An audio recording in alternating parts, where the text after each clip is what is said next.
Please close that back door and keep it closed until we get to the point where we can take a break. Yes. At this time, I'll call our monthly meeting to order, and please make sure your cell phone is either turned off or in the vibrate mode at this point in time. At this time, we're going to have our invocation by Commissioner Langley, and we'll have the pledge by Commissioner Buzzio. Please stand. Let us pray. Eternal God, our Father, we are grateful and thankful for this very moment in time. We thank you for allowing us to assemble together one more time. And God, we just grant that you give us your peace and your sincerity in all that we say and all that we do. In Jesus' name we pray. Amen. Amen. Pledge allegiance to the flag of the United States of America and to the republic for which it stands, one nation, under God, indivisible, with liberty and justice for all.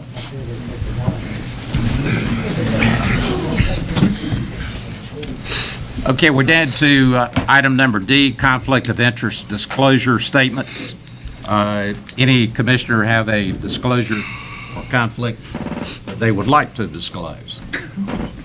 Get it right, okay? All right. Item number E is the board organizations. The first item on that, in that section, is presentations to Commissioner Buzzio, and I have two of those.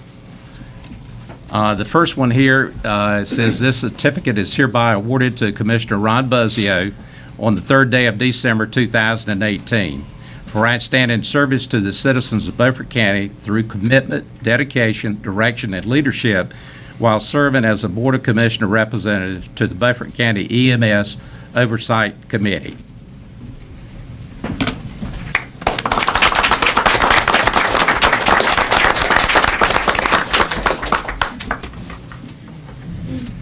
And the second one here is the presented to Ronald W. Buzzio, Beaufort County Commissioner, in appreciation and recognition for your professionalism and dedicated service to Beaufort County from December 2014 to December 2018.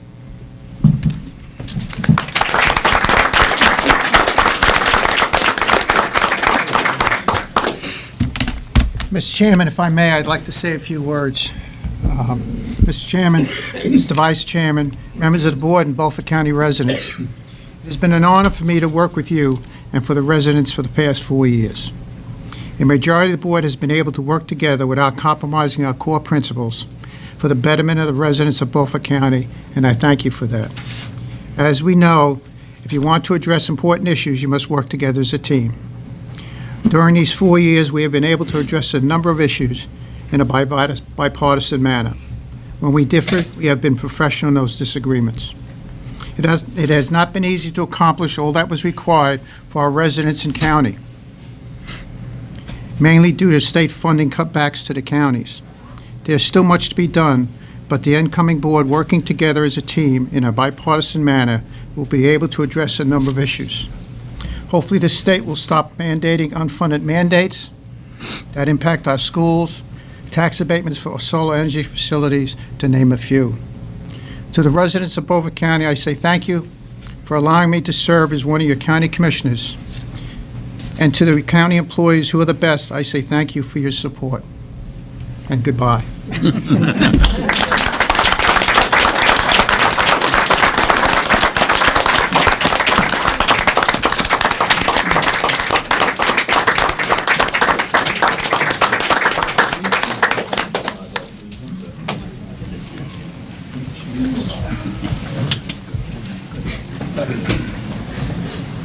The next item is the swearing in of the newly elected commissioners. And Katie?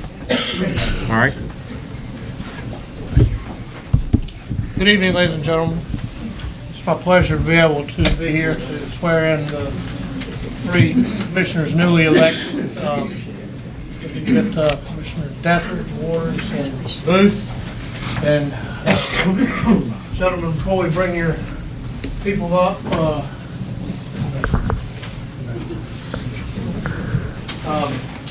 I would just like to say that we all know that we lost a President of the United States, 41, George Herbert Walker Bush. And in reading about all the things that he accomplished, I was struck by something that he said to his senior advisors a couple of days after the inauguration. And he told them, "There is no higher honor than to serve free men and women, no greater privilege than to labor in government beneath the great seal of the United States and the American flag." And I think for these three gentlemen and all the commissioners, there's no greater honor than to labor in government in the county of Beaufort under our great flag of the state of North Carolina and the United States of America.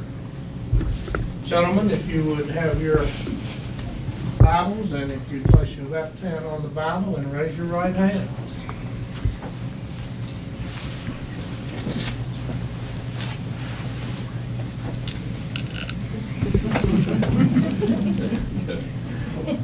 Do each of you solemnly and sincerely swear that you will support the Constitution of the United States, that you will be faithful and bear true allegiance to the state of North Carolina and to the government thereof, and you will endeavor to support, maintain, and defend the Constitution of the United States to the best of your knowledge and ability, so help you God?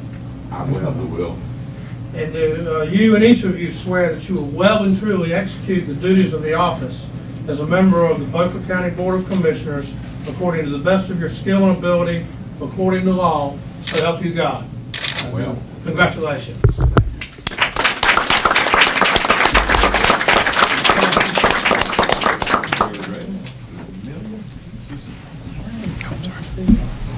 This is a desert.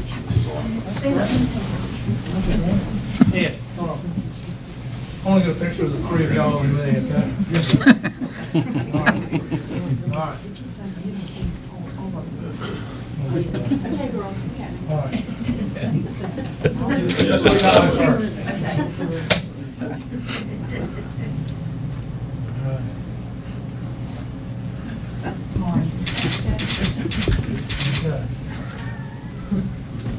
All right, man, hold on.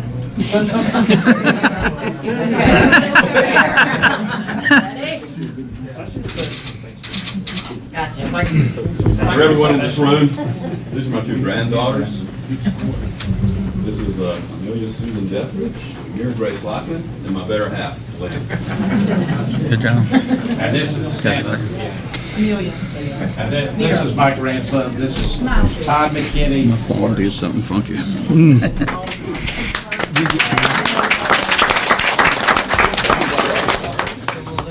And this is my wife, Ella.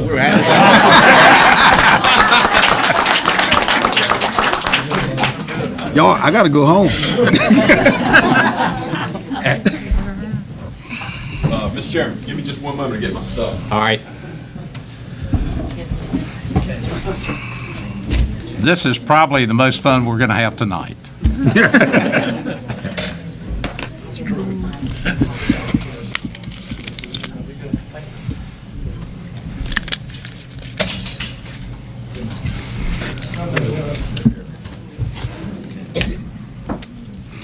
Yes, I'm afraid, numerous times.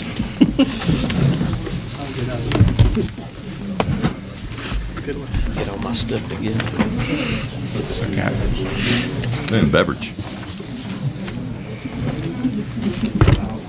At this time, we're going to have the election of the chairman and the vice chairman, and at this time, I'll turn it over to the board's clerk, Katie. Yes, Chairman, at this time, I'm accepting nominations for the chairman for 2019. I would like to nominate Jerry Evans as chairman. Okay? Madam Clerk, Yes, sir. it is my distinct privilege, my high honor, to nominate the longest-serving county commissioner in Beaufort County, modern Beaufort County times, and probably the most experienced, the most knowledgeable.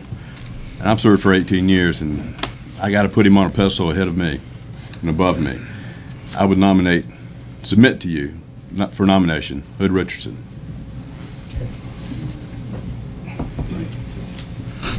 Any others? At this time, I'd like to see a show hands for Commissioner Evans and Commissioner Richardson. Commissioner Evans, you are chairman for 2019. Thank you.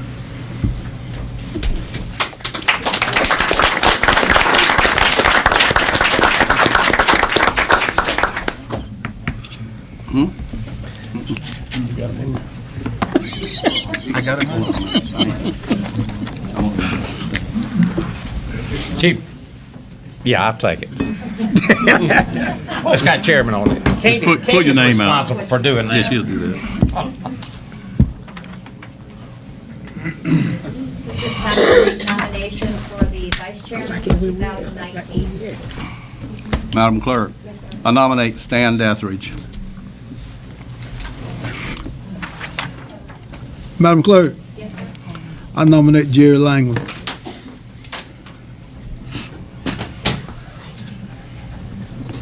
Are there any others? This time I'd like to see a show of hands for Commissioner Deathridge and Commissioner Langley. Commissioner Langley, you are vice chair. And at this time, the chairman has the opportunity to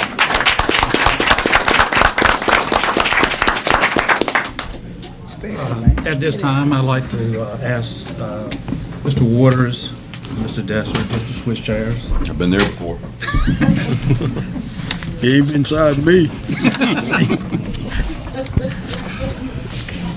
Have I been beside you, Ed? No, Well, get ready, buddy. you get There's a ready. fireball waiting over here for you. You're not gonna make me move again, are you?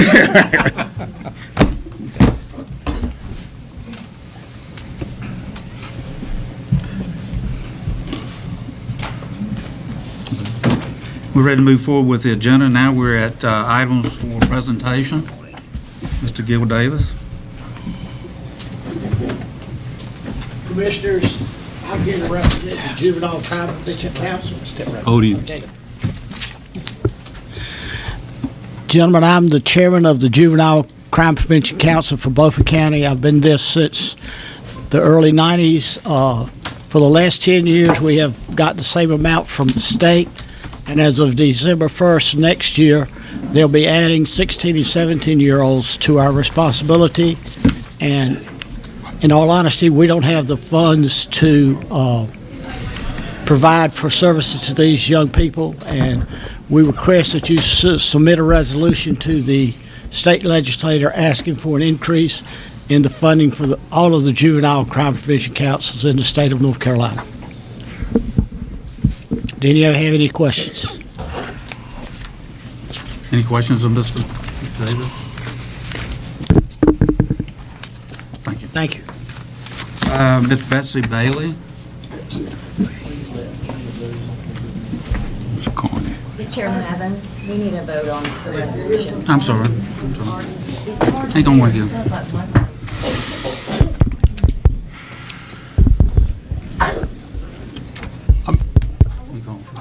Mr. Chair. Mr. Chair, Let him close Going that. out. Okay. I make a motion. Sure. We support the resolution. Do I hear a second? Second. Any discussion? All in favor? Thank you, Gil. Thank you, gentlemen. Ms. Bailey? Door closed. Huh? Get that door closed. We need to, 3. we need to get the door closed, please, for recording. I have several of those with me, Commissioner. They're trying to get in. Okay, okay. That daughter came because my granddaughter. Stan. Did they like it? He was sick. Really, step around. I saw him leave. Yeah. Hang on one second. Okay. Just let me in.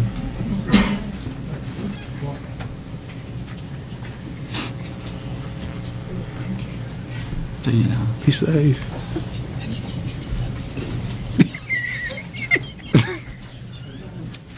If you're standing, these are open.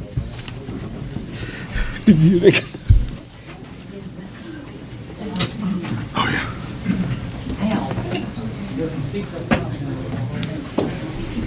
put it where I can get to it. Don't need it. I probably will. Don't in it already. A lot of it. Times 2, 3 times. Not like Jerry there. I need divine guidance. I'll just go down. See, you don't know the Bible. I'll keep it close.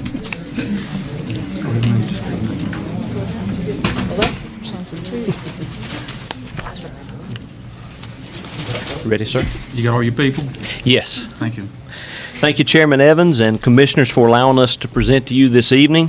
The purpose of this presentation is to update you on the status of cooperation between Beaufort County Animal Control staff and our very valued outside agencies, and I'll miss some of them, but most especially the Humane Society of Beaufort County and other agencies in which work with Marty, represented by Marty, and helping and representing the animal welfare community.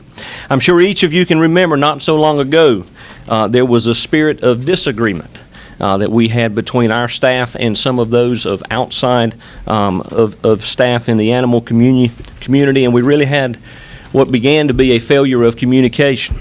And we all can have different opinions of what led to the disagreement.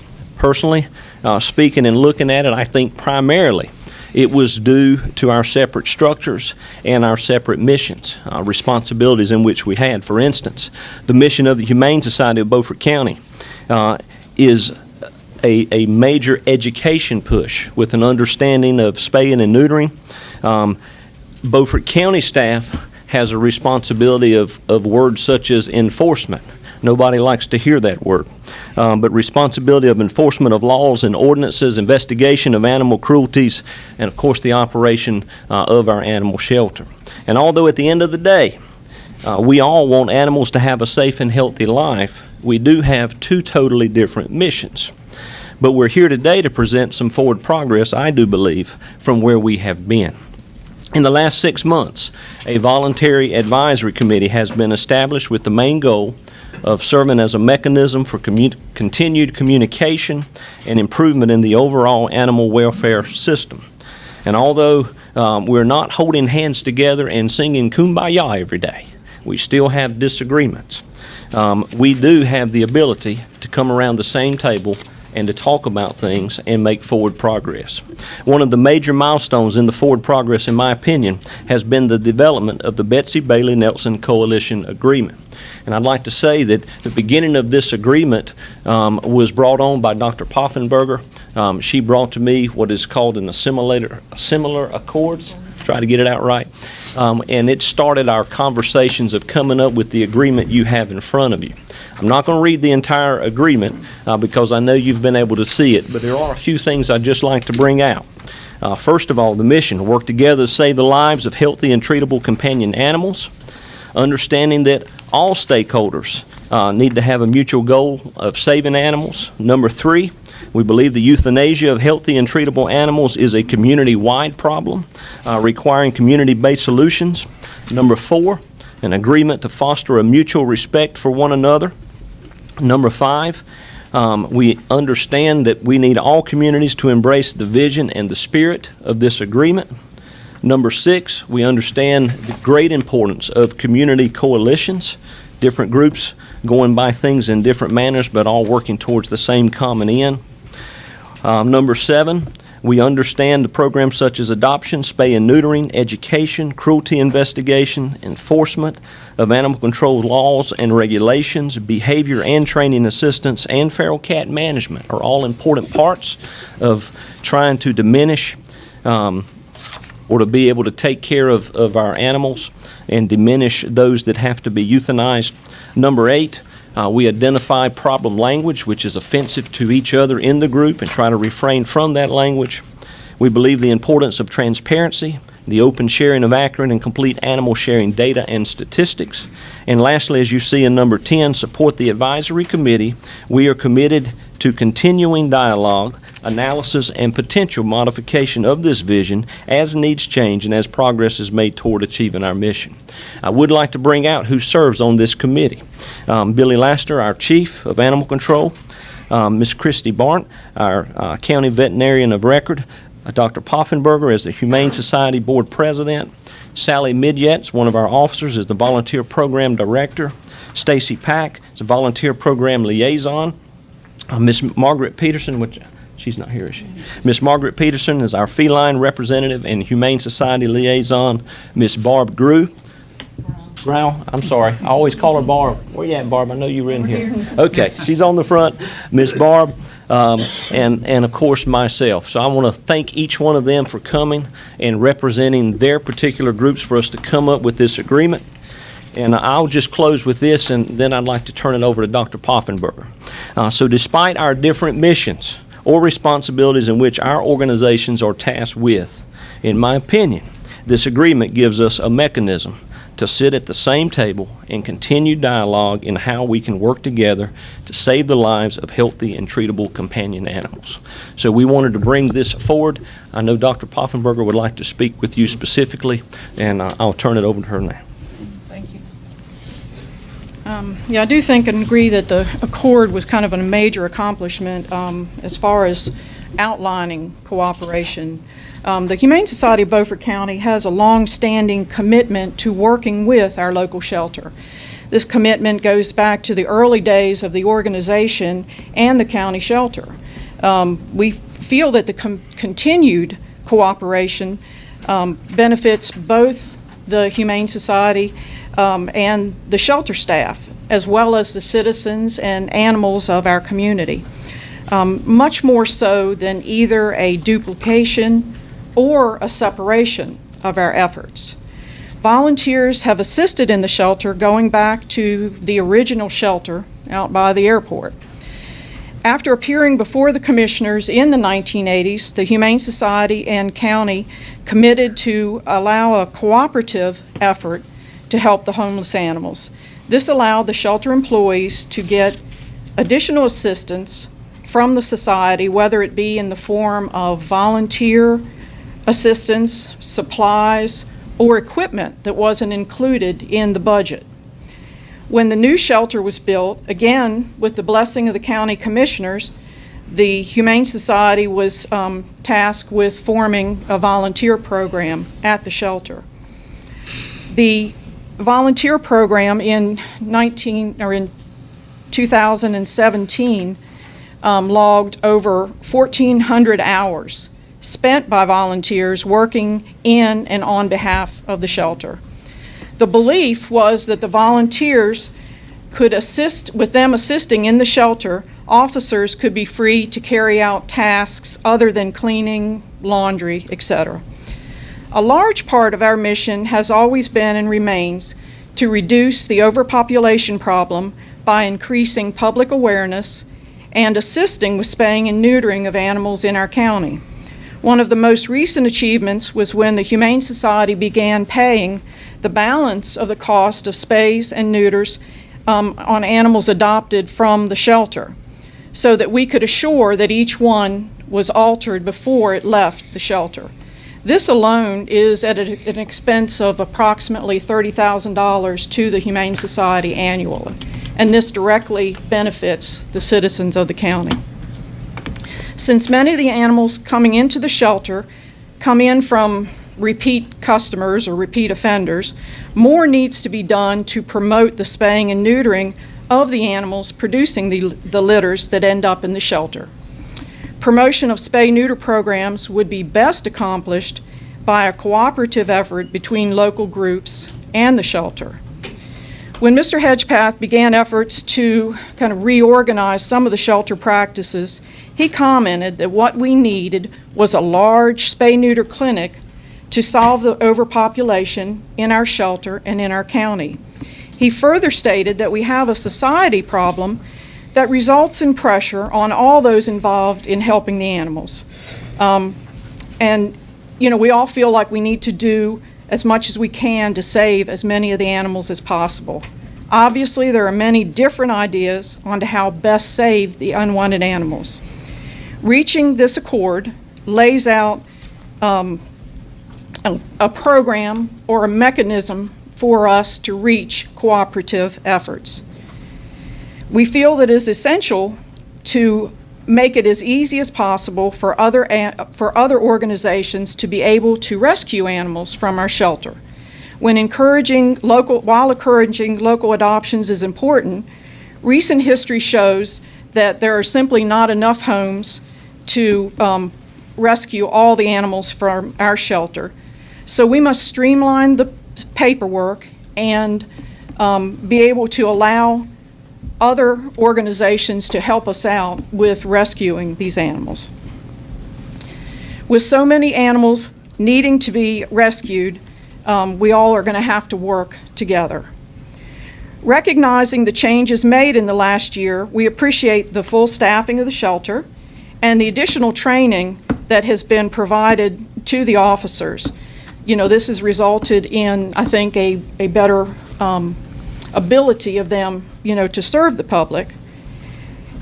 The newly formed advisory committee has also provided one avenue for organizations and individuals to present their concerns and comments. Allowing for open communication encourages concerned individuals to bring their questions, comments, and suggestions before a group that can discuss viable solutions. On behalf of the Humane Society, the board would simply like to remind the county that we have a dedicated volunteer base who are ready, willing, and able to contribute to the welfare of the county's homeless animals. We work cooperatively with a number of other rescue and animal welfare organizations.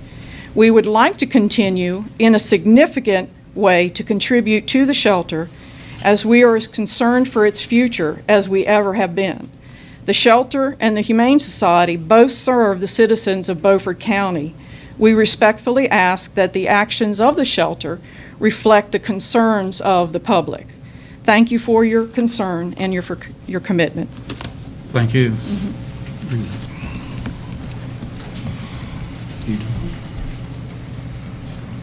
Any questions for me, guys? Any questions? Any questions? Any discussion? We're good. Thank you. Thank you. Thank you, Carmen. Doug Mercer? What the hell?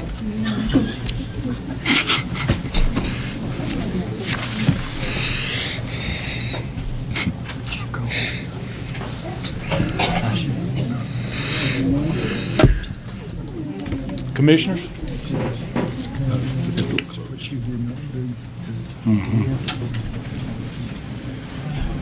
Just go into it for 3 minutes. Here. Okay.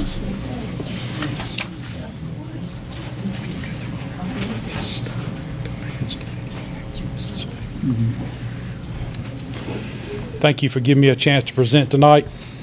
In the October meeting of our Oversight Committee, North State Medical Transport provided us with a packet, an application packet, of which myself and Director Hedgepath reviewed, and we found it to be complete, and it was also read and reviewed by the Oversight Committee, and then it was voted on unanimously to allow North State Medical Transport to initiate a franchise operation here in Beaufort County. And this is for the first reading. It requires 2 readings before you guys confer it with a vote. You guys have any questions? Any questions? Yes.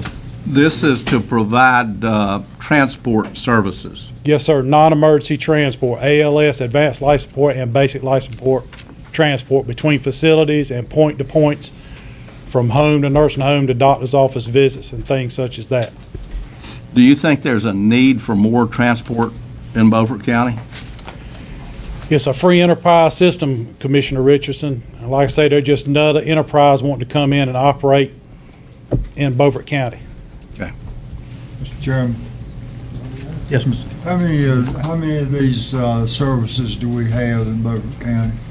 This will make 6. We have 18 operating entities here in the Beaufort County EMS system, which includes the Sheriff's Office Communications Division.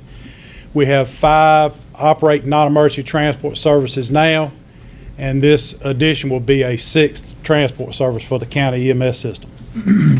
I understand that it's a free enterprise, but you can over employ people where somebody's gonna go out of business. That's their problem. I understand, sir. Mr. Chairman. Yes. Yeah, it's remarkable and unique, and he could be one of the few, if not the only, but one of the part owners of this venture is a Beaufort County resident who's lived here his whole life, Richard Harden, and this is good. It might be that he does well here and makes a good bit of money and helps people of Beaufort County immeasurably. Thank you. Anyone else? You said it met all the prerequisitions to be moved forward. Yes, sir. We reviewed his application packet, and we found it to be complete. And he attended the oversight meeting and answered and fielded any questions that we fielded for him. Move it forward, as far as I'm concerned. All right. He is not emergency complete, right? Yes, sir. He will be a non-emergency ALS BLS transport service, but he'll also be able to augment the 911 system in dire need. Where's the hard guys here? Where's his head? Good. Thank you, Doug. Thank you very much.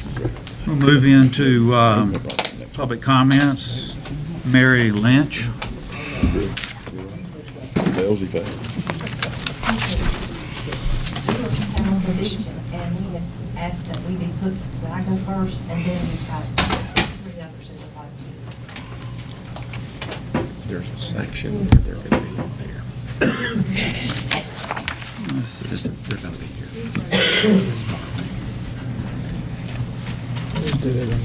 So just don't do that. Just tell them to hold it on there. This is. So go and get them up. Would you just explain it? All I was.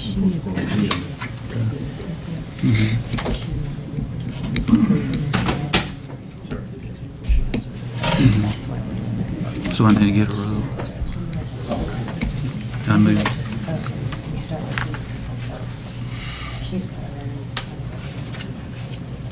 So do I get her name? Okay, who do I go to? You're later. This one I A got. separate item in the agenda So does she come for up now? you and the ones that you want speaking with you. Yeah. Be like if you can, is to come on up now. 3 minutes. That's fine. Yeah. Mary Lynch. Call the name. You call it. What's on the list? Mary Lynch.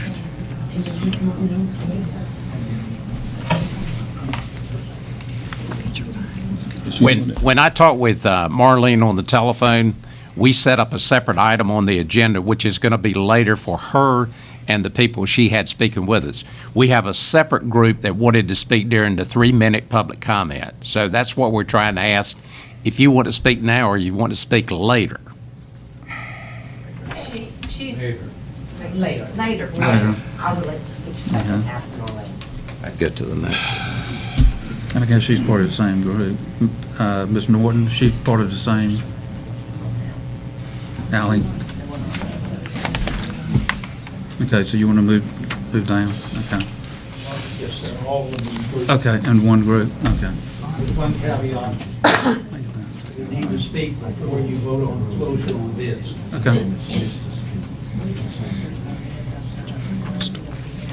Don Crystal. How you doing?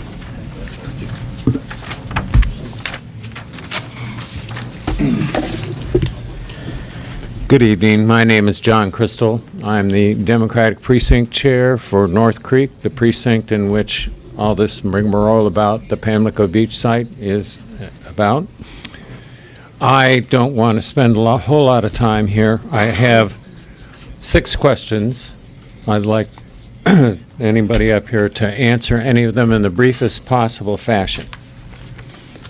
Exactly when was the issue with the Pamlico Beach site brought to the attention of the commissioners and/or county manager?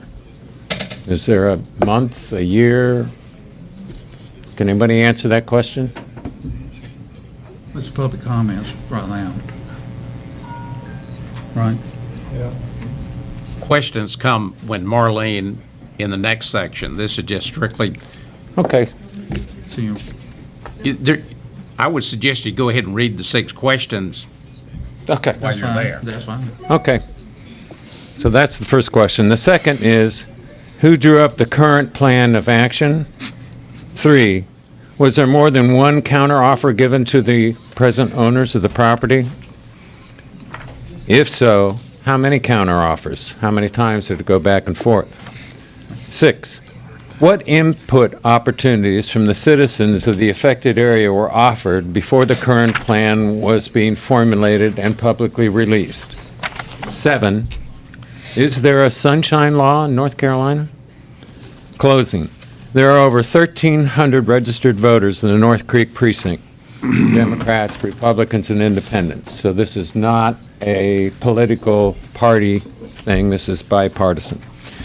Making North Creek one of the top 2 unincorporated precincts in the county in the number of registered voters. Majority of those people which will be negatively affected by the current proposed plan to close the Pamlico Beach site. In addition, large numbers of those people pay a higher tax rate because of the waterfront property. And we all know that what the beach area was like before the convenience center was constructed in 2004, and how much the property values have increased since then. Does the county really want property values to fall, which is a real possibility with the current plan? Thank you. Thank you. John Anderson?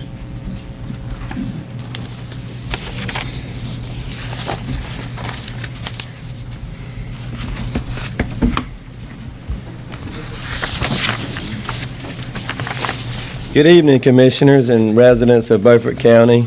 My name is Johnny Anderson. I'm here to speak on behalf of my nephew, Corey Anderson, and our family. Proverbs 31, verse 8 says to speak up for those who have no voice. As you all know by now, Corey has no voice, so I'm here speaking for him. This is what I'm doing tonight, as I've done before, and this is what I'm going to continue to do until we get some kind of resolution, till something happens to take care of the issue that caused Corey to lose his life. Tonight, along with my family, I'd like to ask you, the board, to put the notification of an inmate's emergency contacts policy back on the agenda for the next meeting in January of 2019. We, along with others in the county, have questions as to the policy presented last month by the Chief Deputy and the vote taken by the board. We would ask if you would ask the sheriff, the chief deputy, or Lieutenant Brian to come before the board and the citizens of Beaufort County in the January meeting and just explain the notification policy as to how it's to be implemented, as to who will be assigned to make the notification to the inmates, emergency contacts, where the policy will be placed. Will it be placed in the jail medical plan? We'd also like to ask each member of the board, if you would, to explain your vote, why the vote didn't pass, or your vote for the policy in the November meeting and your reason for doing so. This is a public policy that not only could but will affect at some point every family in Beaufort County. No family is immune. This is a policy that everybody should be made aware of. The ins and outs, anything to do with that policy, every family has a right to know. Again, in closing, if this had been your loved one, just like I asked you the last time I was here at this meeting, if this had been your son, your grandson, your nephew, would this be all right with you? As I watched them be sworn in tonight, they had their kids with them, they had their family with them. Suppose it had been one of those family members. Do you think they would have just turned their back and walked away to what's happened with Corey?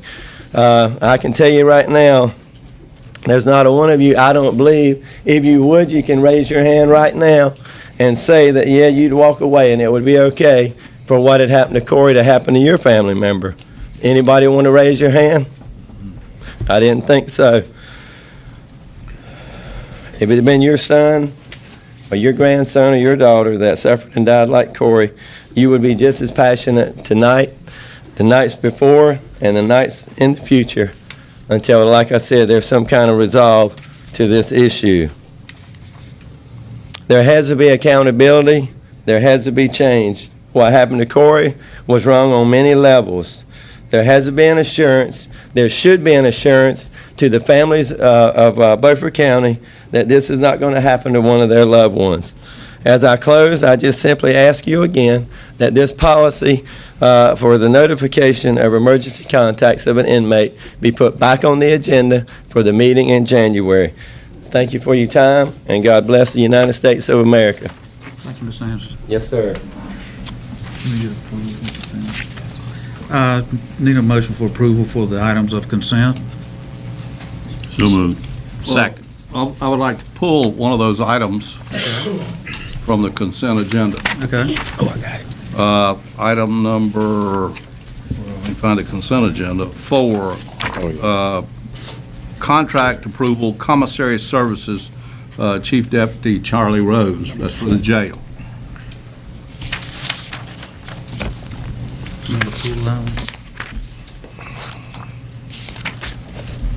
Yes. Okay. Motion to accept the consent agenda. Second. All in favor? All opposed?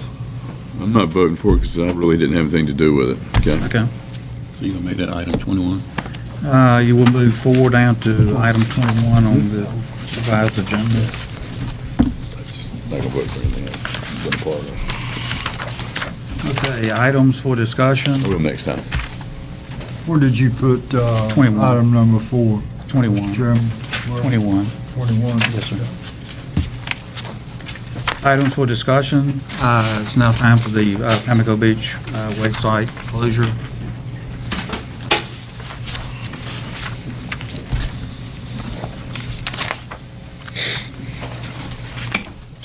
Good evening, gentlemen.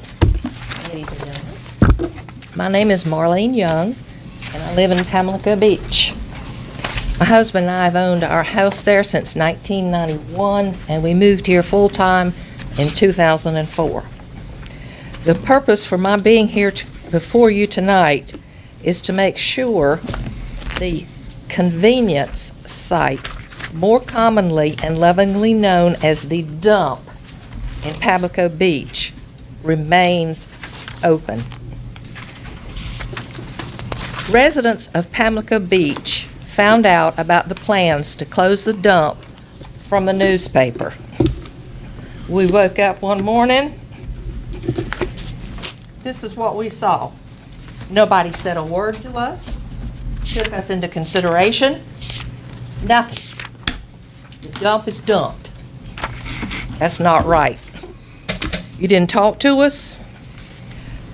In addition to this paper, I looked at the videotape of your last meeting here about the contract, about engineering contract or whatever it is that's got to be done to the dump.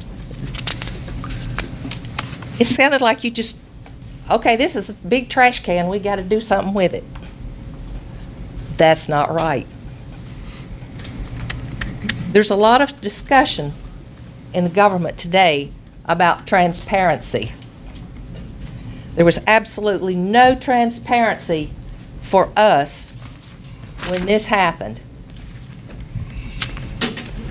Can we assume that other things that go on in this room that affect all of us, we won't have any kind of a say in them?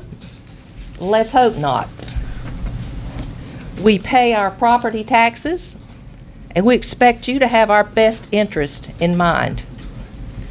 We are a concentrated community in Pamlico Beach, not just 10 or 15 houses. We have grown since the county saw a need for this convenient site to be built over 40 years ago. It's extremely convenient for the hundreds of residents and taxpayers that use it. Employees are helpful and friendly.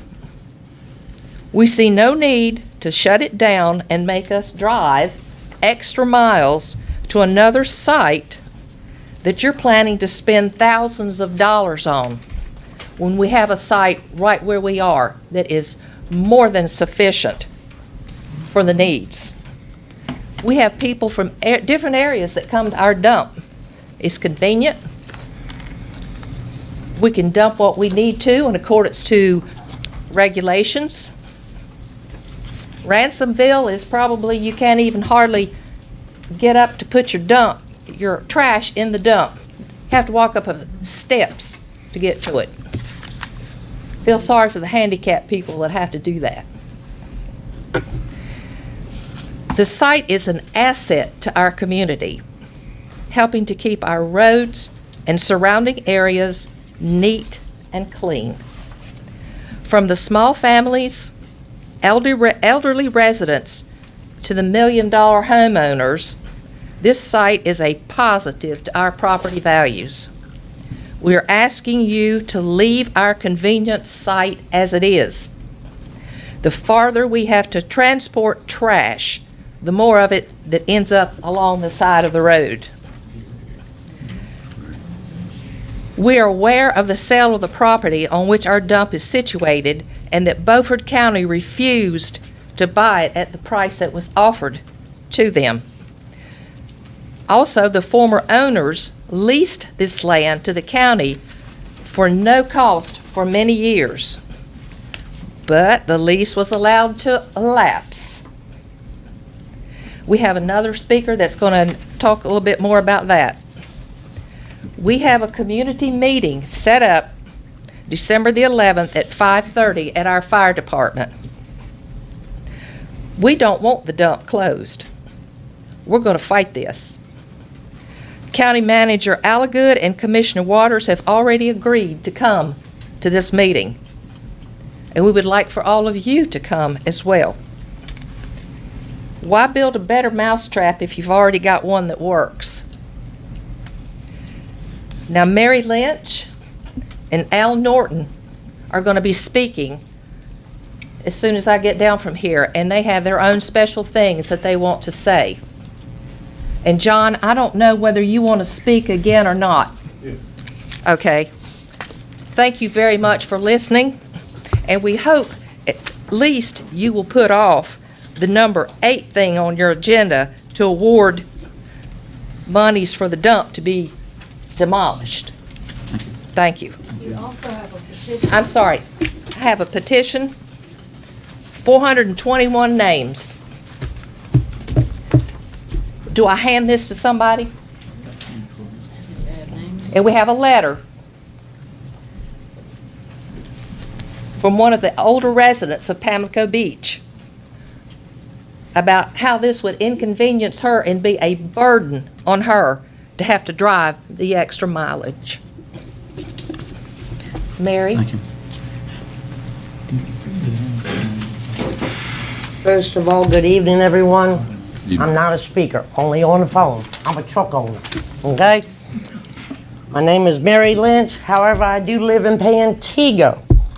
I have family members and friends in Pamlico Beach. My husband, Isaac, like I said, I'm not a speaker. My husband, Isaac Johnson, and myself have talked to the owner of the property that has Pamlico Beach.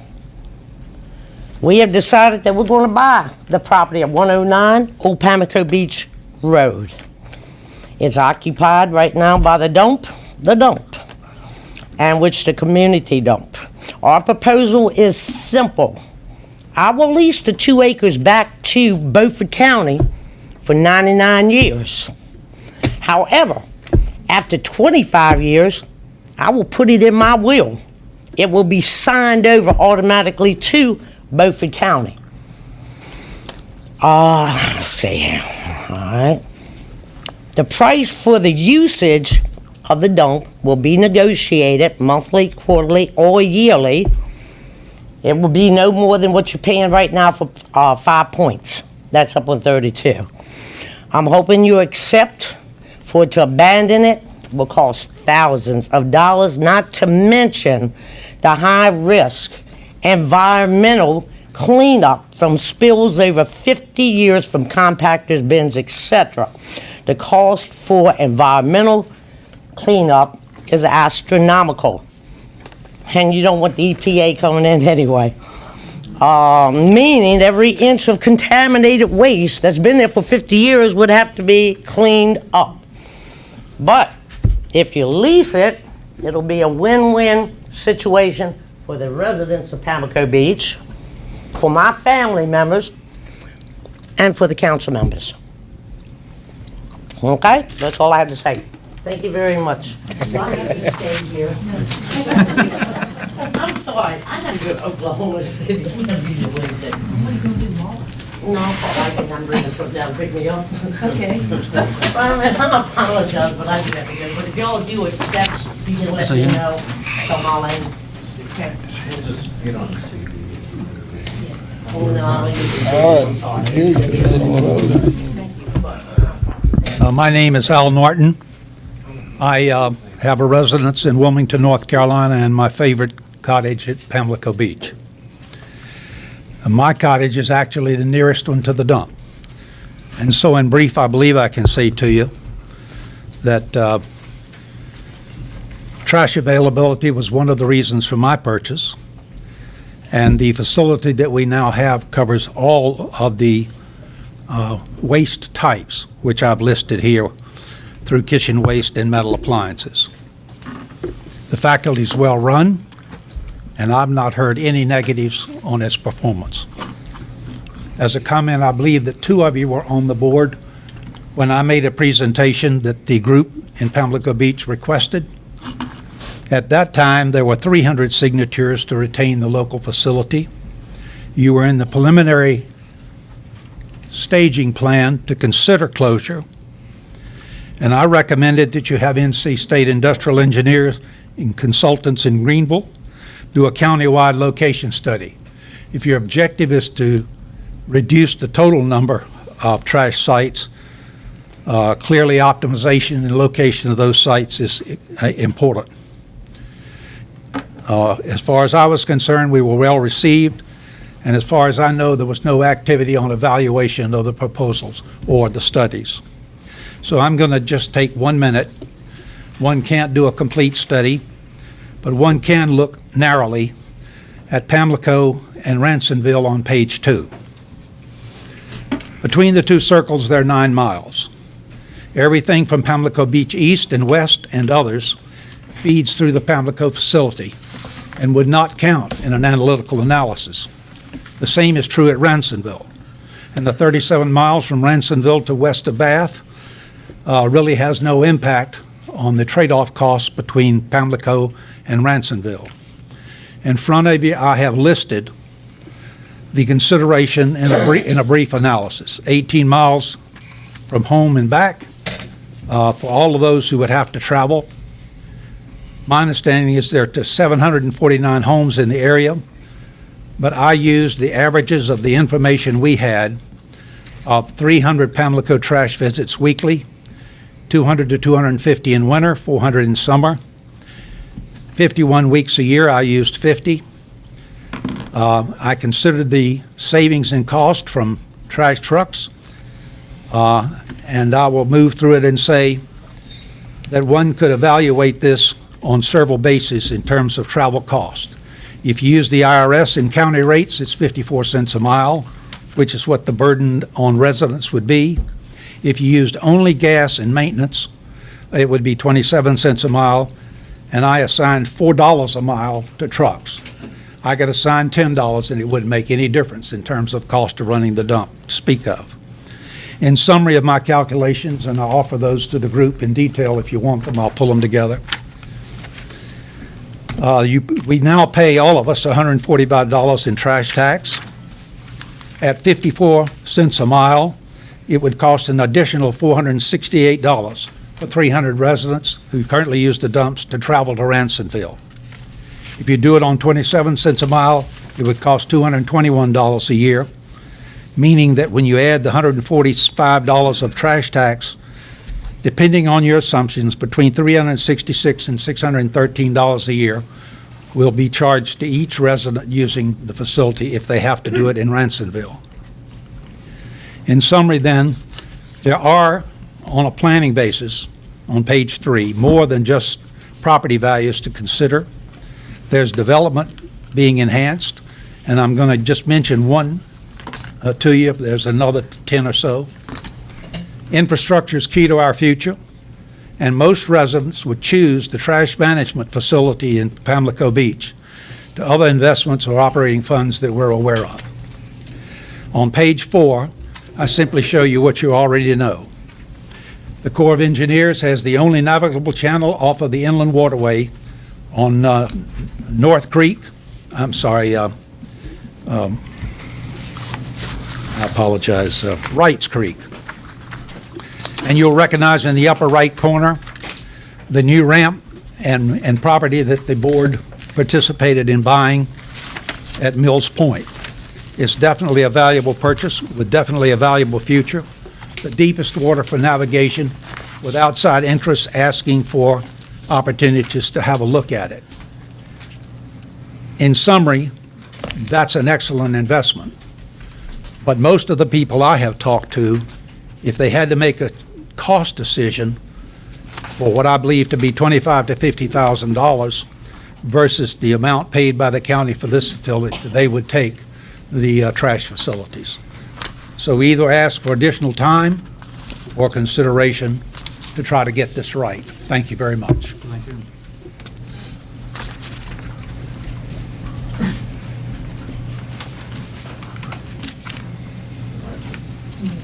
You want to speak?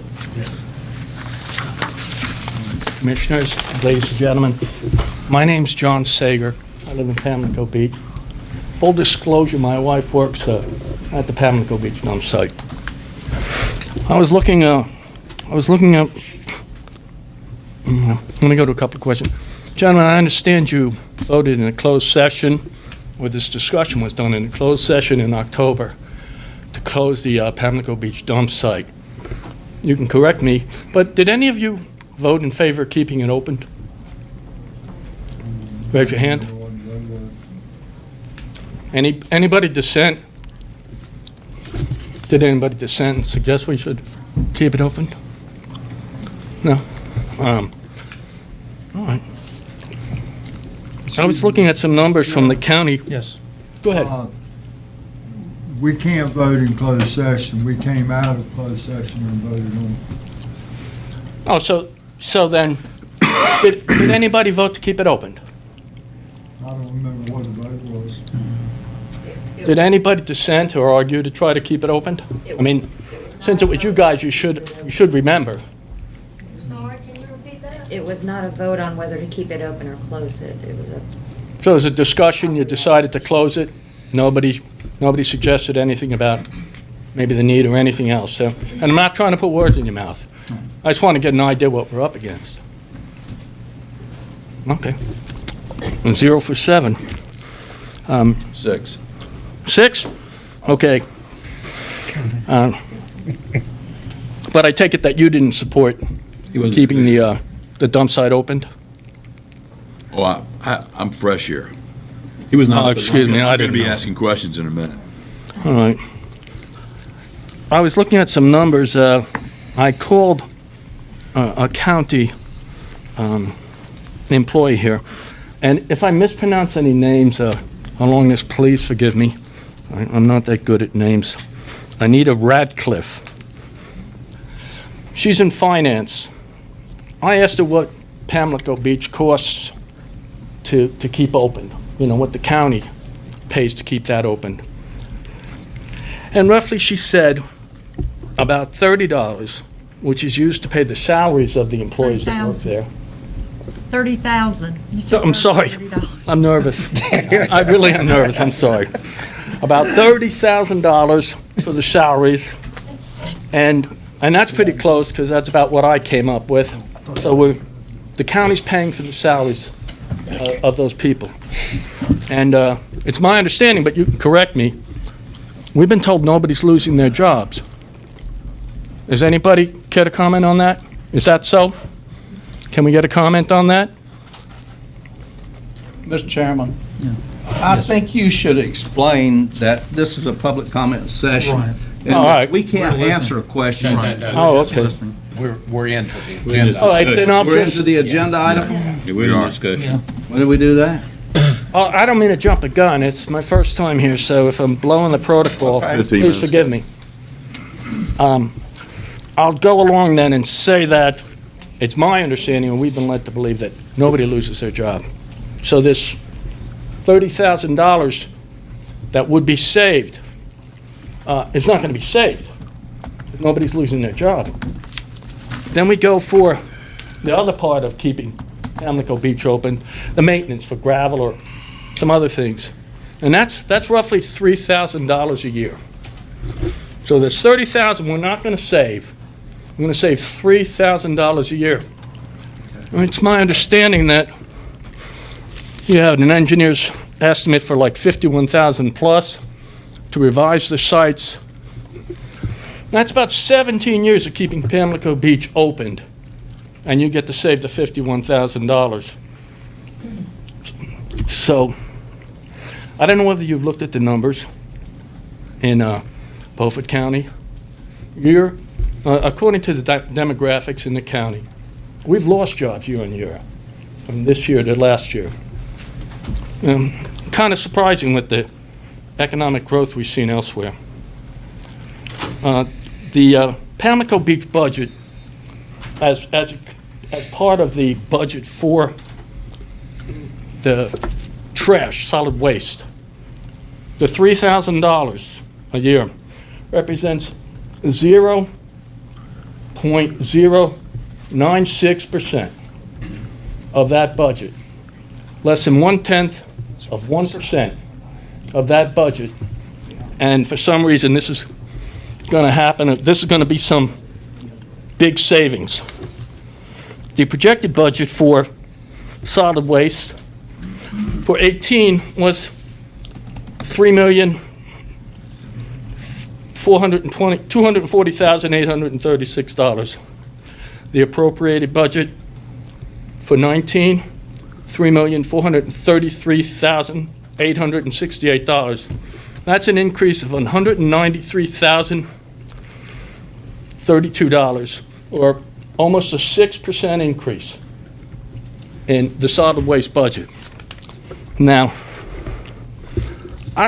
I'm just not seeing it. That 1/10 of 1%, roughly $3,000 a year, is a tall order for cutting off this site. I don't know where you're coming from. I think, if I had to guess, nobody asked questions.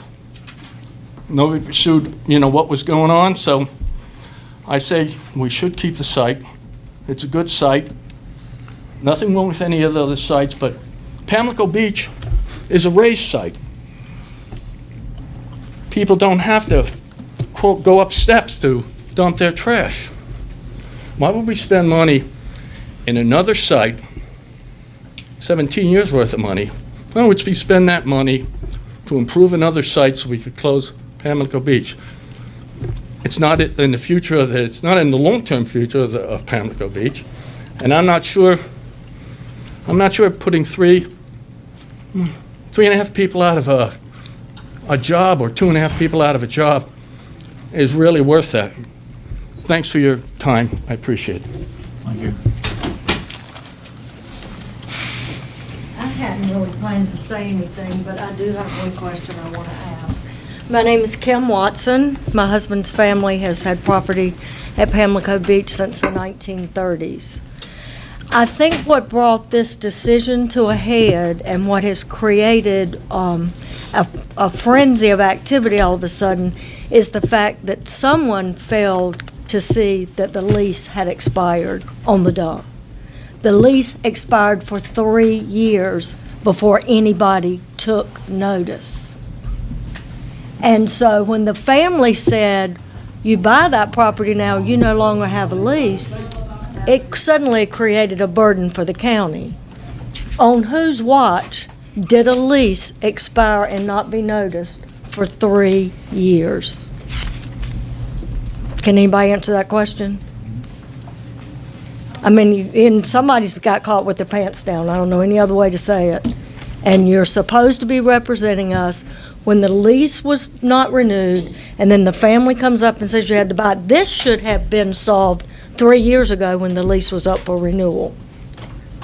And that's what's disappointing to me. Thank you. Anyone else? Second last one.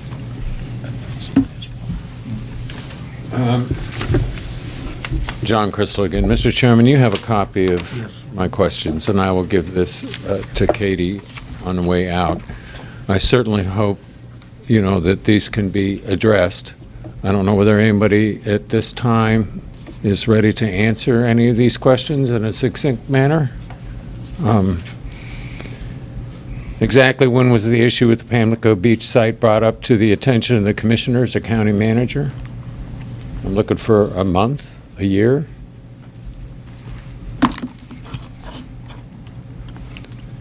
So that's a no. Who drew up the current plan of action about closing the dump? And switching us to Ransomville. Certainly there's a person or a committee or the commissioners in whole. Somebody has to take responsibility for that. I'm sorry, Mr. Chairman. Do you want to make a comment? It's up to you. If you'd like for us to address, we'd be glad to address any of the issues. I'll let you. You'd like for the county manager to possibly go over a few comments? Yeah, the question is, who drew up the current plan of action? If it's a Mickey Mouse, it's Mickey Mouse. But I don't I'd like for to do, just let him make an overview rather than, that may answer some of your questions as you go along.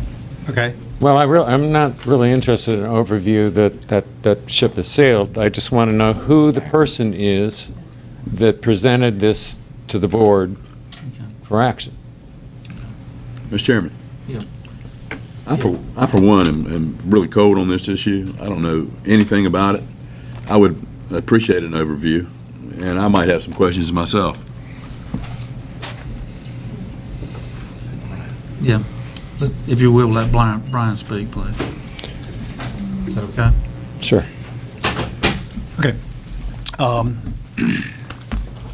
So as the board will recall, back in budget deliberations, the board talked about looking at the solid waste enterprise fund and looking at those convenience sites throughout the entire county to determine and do a study to determine what sites needed to be consolidated, if there were opportunities to consolidate, and if that was an opportunity to provide some efficiencies and decrease or at least cap the expenditures that you're making on the solid waste side.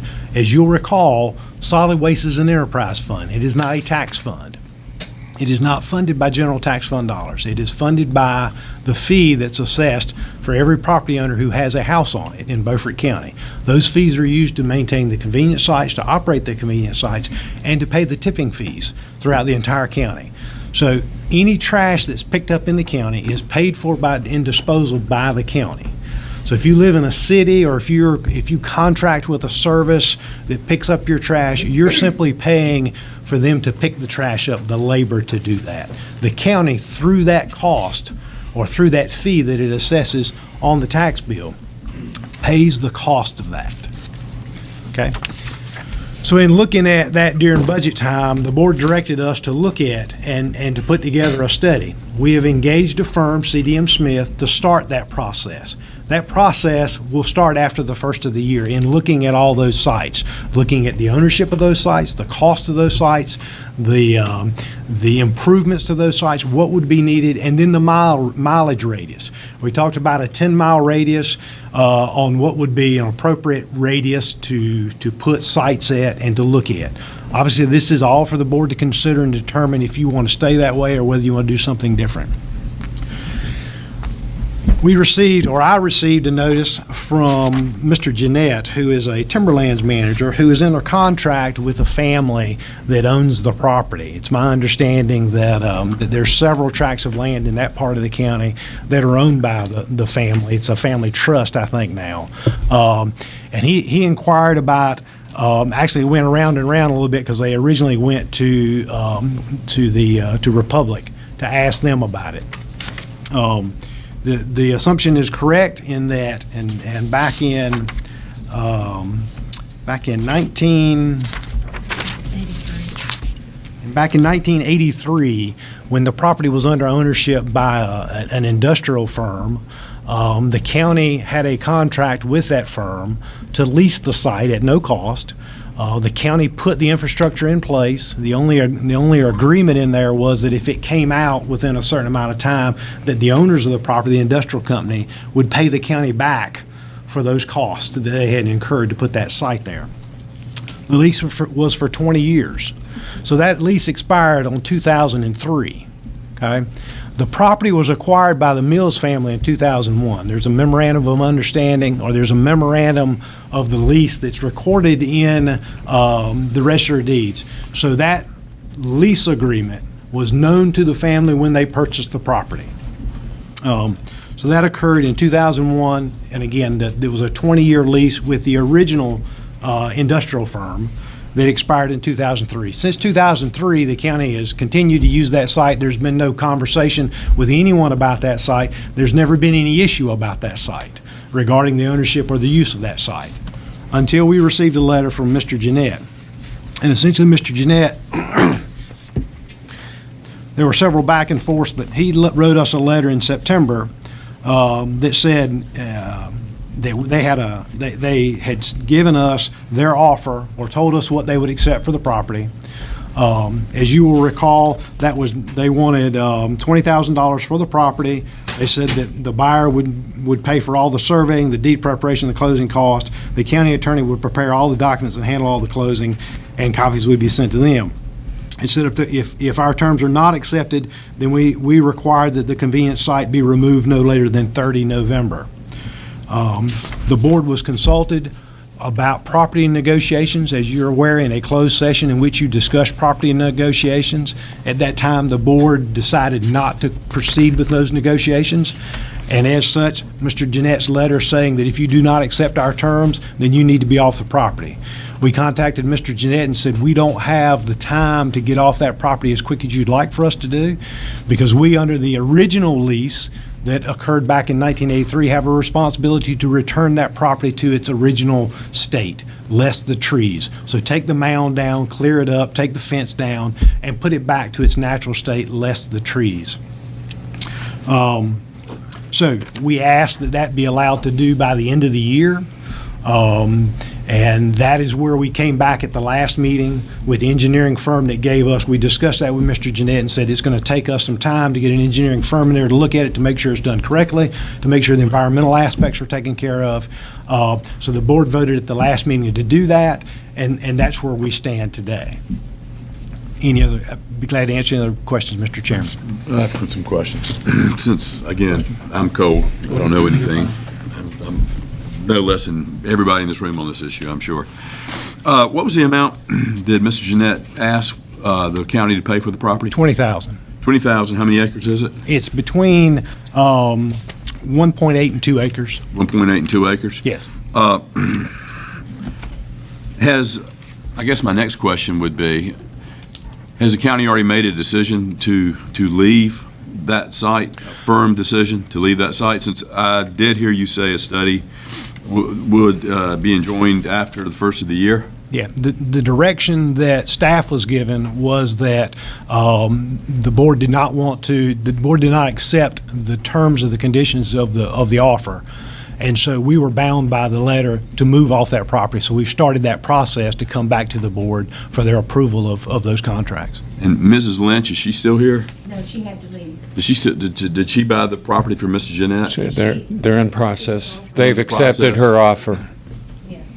And are we just becoming aware of Mrs. Lynch's offer to the county tonight? No, Miss Lynch mentioned that she was having those conversations. Obviously, from the board's perspective and the discussion regarding that, it's not necessarily the cost of the property. It's the overall perspective of combining convenience sites and looking for economies of scale. As you can see on the map, there are 8 convenience sites on the north side of the river. There are 3 on the south side of the river. Obviously, there's a little more population center on the northern side, but there's an opportunity, if the board so chooses to do that, and that's where we've been directed to do that based on that study, to determine what efficiencies we could gain and what sites could be consolidated and closed so that you don't have to continue adding to the fee that's required to pay for solid waste. There's also about 3 times more land on the north side of the river. Am I right, Hood? Pretty close? There's more land. That's about 3 times. That's a lot. More people. Yeah. So we're listening to people tonight. We've made a tentative decision prior to me becoming a commissioner on this board, but nothing is etched in stone at this point. We still have the study to seek economies of scale in terms of all the roll-off sites on the north and south side of the river, and see what we can do to be more efficient and provide a greater service to people of Beaufort County. That's what's coming next, right? You know, I think we are bound by the family that has said you'll be off the property by the end of December. True. Unless you buy it. And I get that. Right. I understand how real estate works. I mean, sometimes one party will become intractable and then another party moves in, and then that intractable tension goes away, which could be the case in this situation. I'm hearing some things tonight, and of course, I'm sure this will come up again. Am I right? It is on the agenda item for the board to consider if you want to move forward with that engineering, with the project to move forward with closing that site. The engineer, you have a recommendation from the engineer on the bid that came in on that. Okay. Later. Is that going to be we're going to move for that tonight? We're going to move on that? It's under your items for decision on the agenda. Yeah. Okay, we're going to move later or move now? How's that going to work? Well, I'm not done. I know, but I still got the Well, floor. Okay. Mr. Chairman, Yes. Stan finishes. I need that question answered. We're going to move now, we're going to move later on this. Is it going to happen tonight? It's going to happen tonight. Or it could be Yes, tabled. Well, I can't answer that. We'll get, when we get to the I'm agenda. just trying to get a consensus from the board. We won't know till it comes up. Yeah. Okay. When I had conversation with Marlene, I encouraged her to come and present their side and what their concerns were. So I would recommend that we have whatever discussion we need to have, and then we continue down with the engineering study, and that's when we can vote it up or down. Have that discussion now then, right? I have a question. Yes. Was there any? And we got somebody up. If I could, Mr. Chairman, Yes, Mr. since you're asking for an overview, I've been a commissioner for 4 years, and the number one complaint that I've had in 4 years is on solid waste, and it's all about how they appear, the location, and the fact that there's potholes and all that kind of stuff. We have 11 convenience sites, and when you look at the location, when this came up, I asked our county manager if he would locate each one of them with a 10-mile radius. And for this meeting, I asked if he would show using, and some people call it the Sydney site, and some people call it Ransomville. So that's the center of that 10-mile. So you can see where the Pamlico Beach side fits in on that. I've actually driven from between both sites, and it's 8.6 miles from site to site, and it takes 10 minutes. I, as a commissioner, drive 10.6 miles, and I drive 13 minutes, and I've been doing that for 34 years when I bought my farm and I built my house. The whole idea of what we're trying to do the study on and what our goal is to consolidate and reduce the number of sites, make them more attractive, more appealing, handle, each one of them handle more different items so you don't have to go to different locations. I think a lot of people have voiced a concern to me about the Sydney site not having to roll up like you do at Pamlico Beach.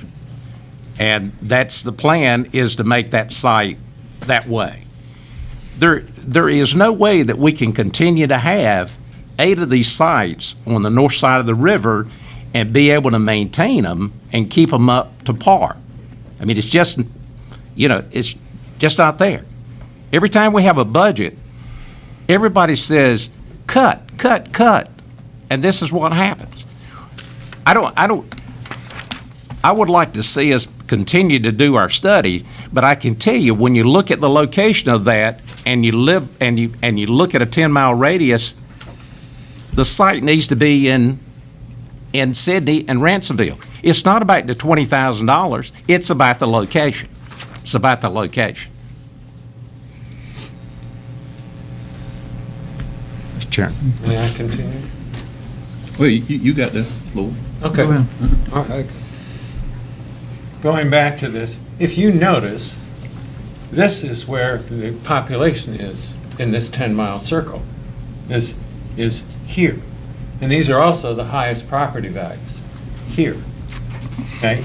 Ransomville is a lot farther and harder to get to from here for most of these people. Now, you're talking about driving 12 miles or 10 miles or something to someplace. You have to come back. From my house and back to the trash dump and back is 6 miles.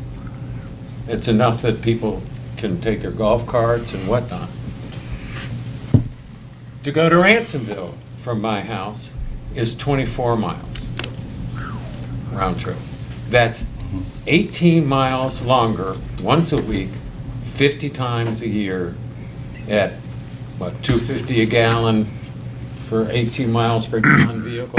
Almost everybody would have to use their truck, especially if they're delivering more than just, a bag or two, which do a lot more than that.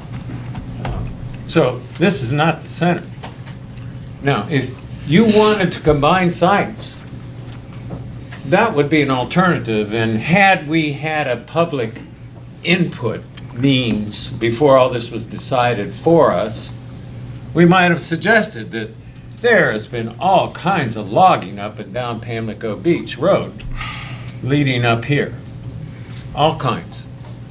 And that might be a perfect opportunity for somebody to sell off some land at a lot cheaper than 20,000 acres in order to permanently have a spot and then close Ransomville and build a nice site that serves the purpose of these two things. Now, you're going to spend $1 bazillion to clean this site up, and you're going to spend a lot of money to improve that site. This site takes way more trash than that site. And then you can put all that there. I don't think it's going to happen. Mr. Alligood and I had a conversation on the phone about that.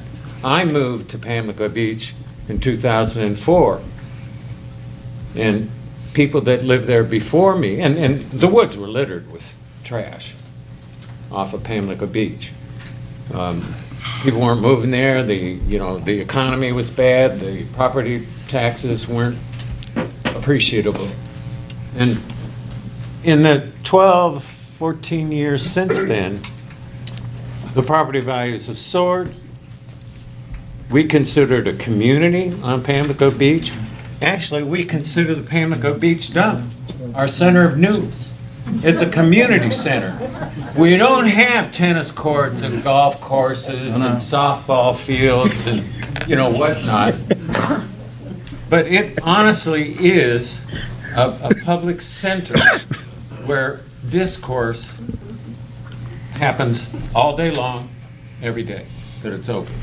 It's us.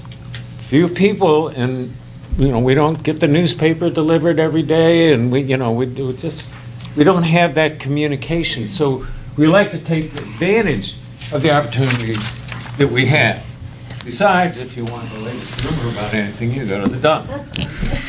It is, in fact, an ex facto community center for the residents of Pamlico Beach. So It's got to be a first. Hey, I That's know. cool. all right. Thank you. And I will remind everybody that there are 1,300 registered voters separated between Democrats, Republicans, and Independents. And I guarantee you, they're all paying attention to this issue. And they're all on the same side. So, and they're, like I say, not one person I know of from the affected area was consulted, asked for any kind of input whatsoever. And that's plain wrong. Thank you. Thank you.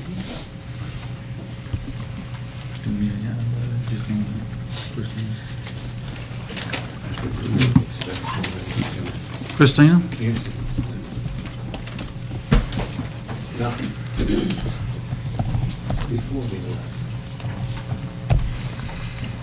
Christina. Good evening, Commissioners.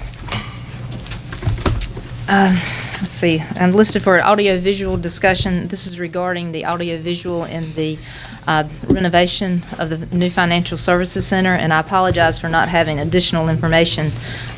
There was supposed to be an additional presenter here this evening, but he unfortunately notified me that he would be unable to make it today, so I'm going to give you a brief overview. A few months previous, we had the discussion regarding the audiovisual system, and we gave an overall, we showed a plan as far as what we were looking to do. I believe most of you have probably walked through the building, so you now have a better image visually as far as how the commissioner's room, the space will look. Included in the current construction contract was an allowance for $110,000 for audiovisual, so no additional funds are needed. At this point, we have the contractor A.R. Chesson has sent us a proposal. Again, still a design quote, but the number is less than the $110,000 allowance that's previously appropriated. But again, an overview of the audiovisual. The sound system in the commissioner's room would be comprised of 12 gooseneck microphones. That would be 7 for the Board of Commissioners, 4 for the staff, and then 1 for the podium. There would be 10 ceiling speakers throughout the room in order for the audience to hear what's going on. Also, along those same lines, the microphones that would be provided for the commissioners would also include a speaker in the base, so that commissioners at one end of the table would have amplification of a commissioner at the opposite end of the table to help you to hear each other. And then, of course, the processor and equipment racks and other associated components. The video system would be comprised of 5 LCD monitors. When you walk into the commissioner's room, you can see the high outlets where the monitors would be mounted. That would allow one monitor would be positioned so that commissioners could see presentations. A second monitor would be positioned so that the staff table could see, and then there would be 3 monitors located so that the audience would be able to see. Because of the length of the room, you'll see the monitors about halfway back so that members of the audience sitting at the rear of the room would be able to see. Also included would be 5 cameras, camera pointed at the dais, the podium, the staff table, at the audience, and then also a document camera, which would be mounted in the ceiling and would come straight down on the podium, so that as people were given presentations, that information would be able to be on the monitors for the audience to view as well.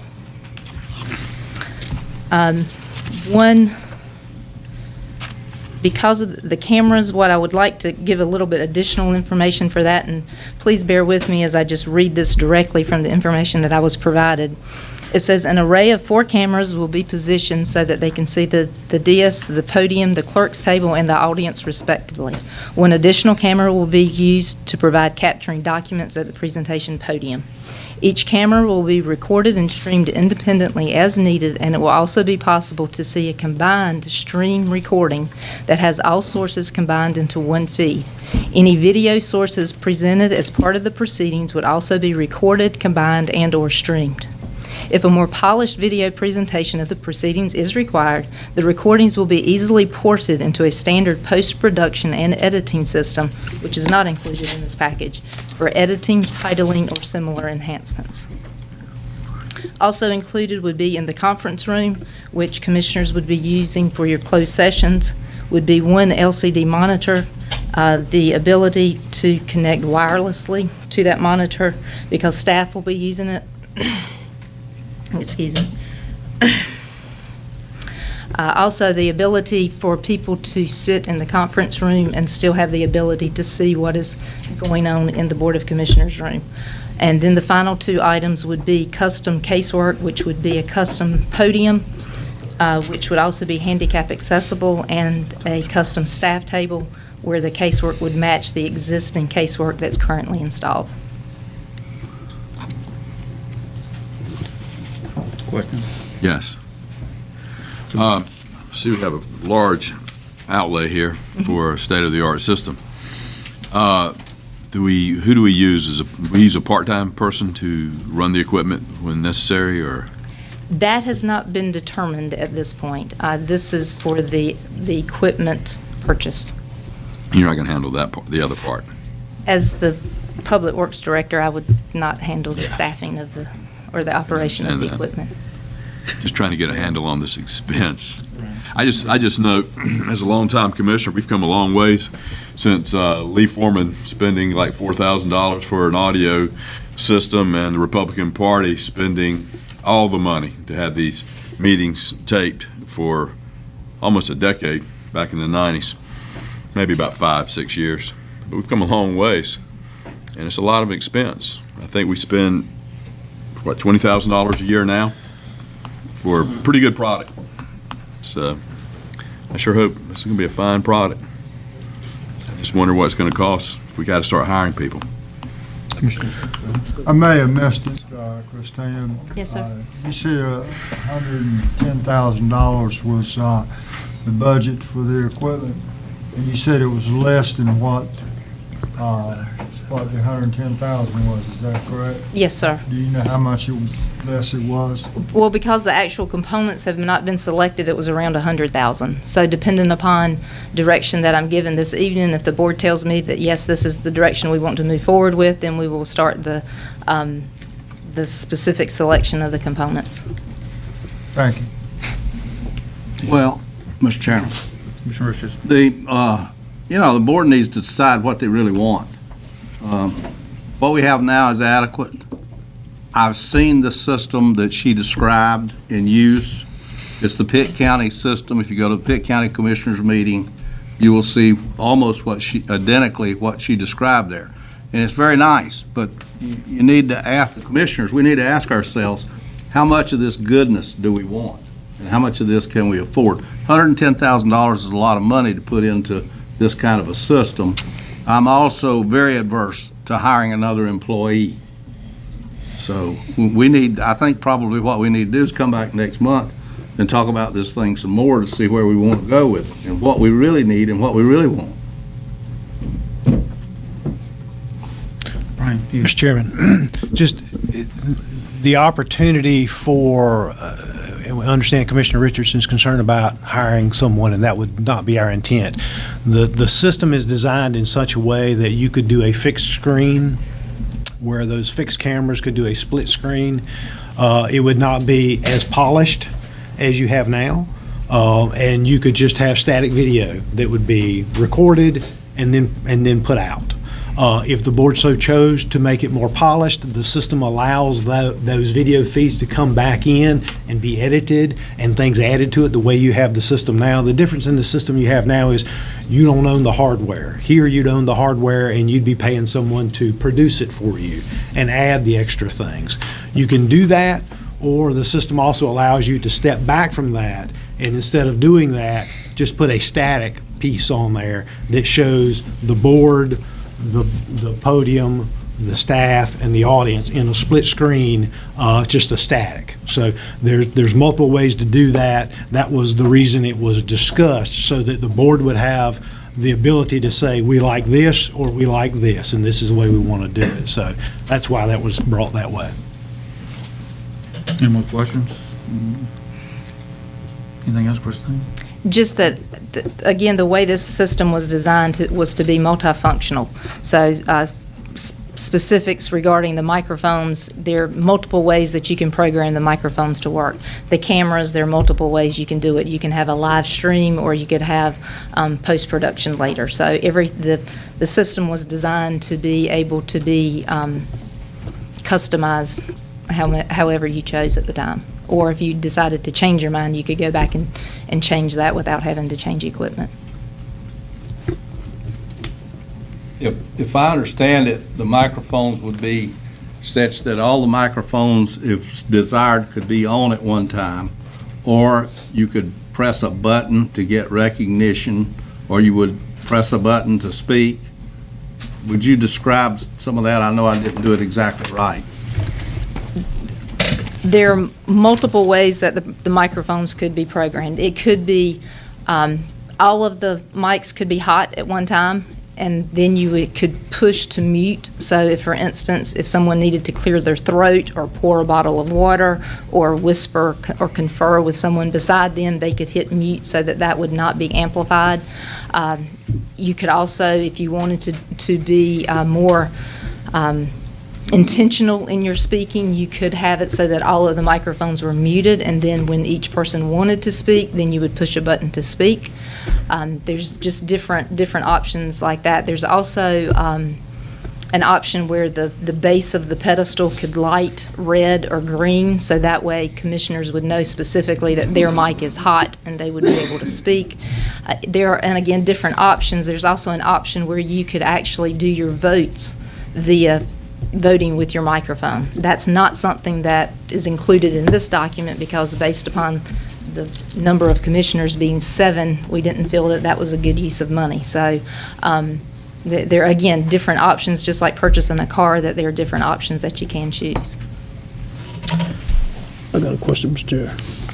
Christina, is this something, with these features that you're talking about, is this something that we could take control of without having to hire a new employee?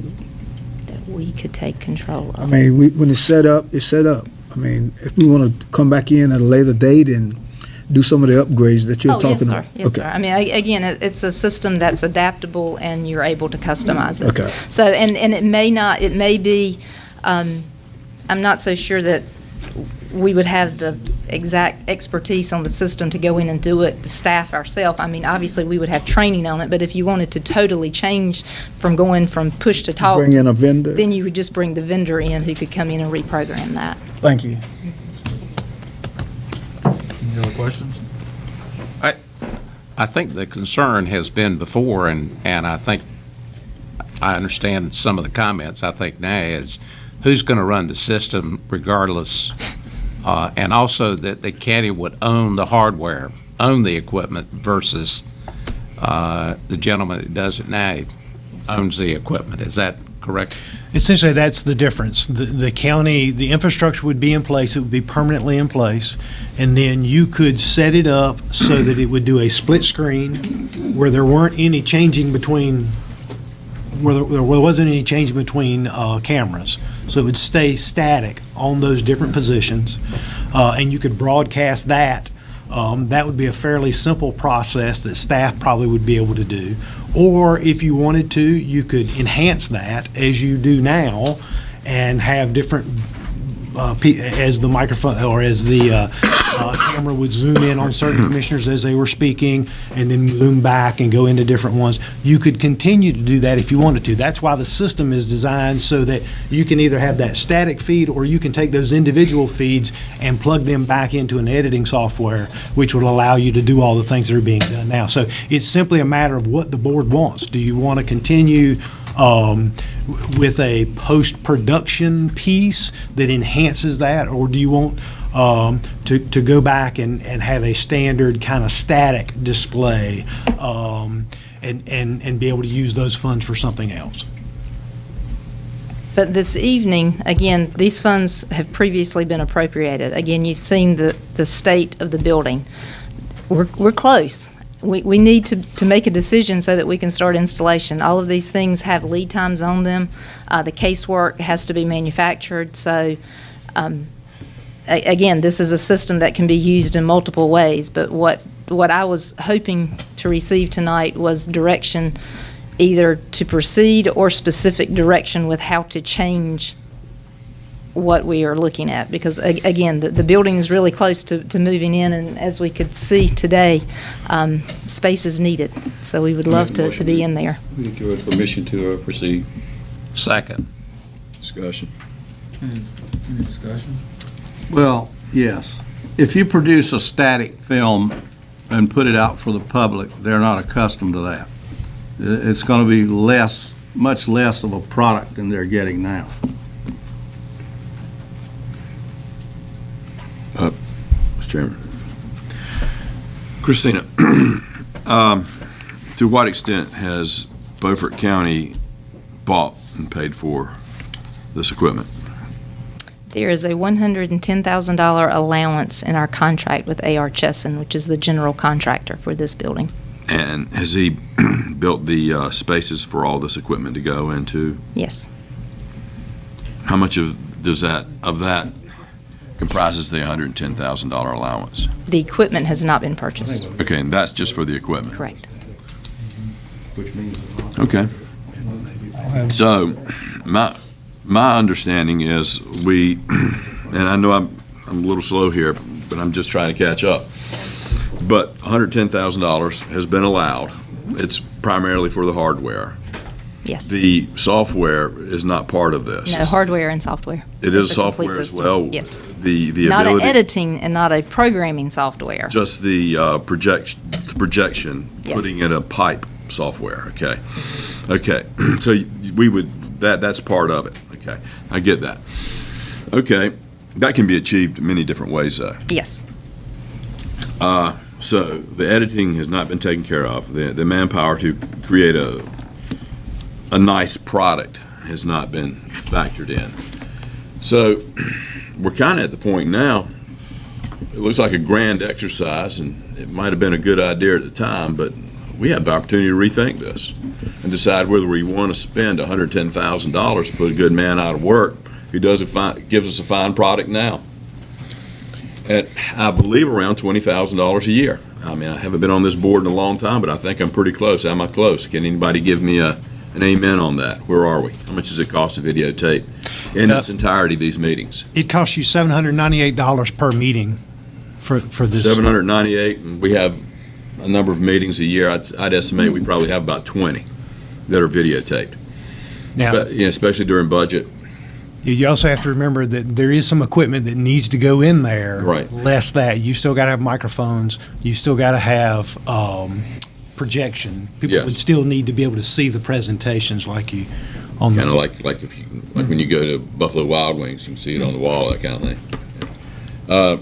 Well, I think there's something we can discuss and talk about, but the way I'm looking at it, we can go ahead and go with the wonderful hardware.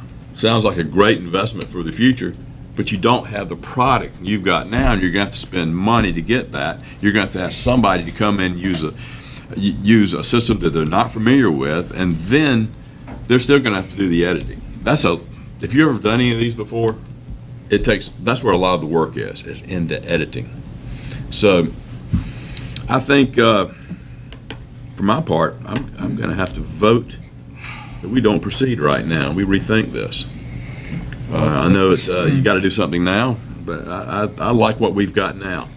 I think if we go out on bids, we see what we can get, let them use whatever hardware we do put in, but we need to have a finished system, a system that we can be proud of, one that works well. Because if we get to the point that we decide later on down the road we need a finished system, next thing we're going to do is hire a full-time person to do it. And that's going to run you a whole lot more money than you want to bargain for when we can bring in a third-party guy that we can fire at any time and use him, either alone with his equipment or in conjunction with what equipment we do decide to put in this new Mr. Chairman. place. Yes. And with that, I'm done. Let me ask Stan's question, I think maybe a different way, or say the same thing a different way. What would it cost for us to continue with the present system that we have, or a very similar system over there, producing the kind of a product that Randy is producing now? What would that cost? What are the implications of that? I think what we would need to do is talk to Mr. Walker and see if there'd be any economy of scale cost savings with him using some of our equipment. And I would think there would be some cost savings, but they would not be as grand as you might hope. But the whole thing is, he's used to providing the product, he's used to doing the editing. The editing is a big part of this.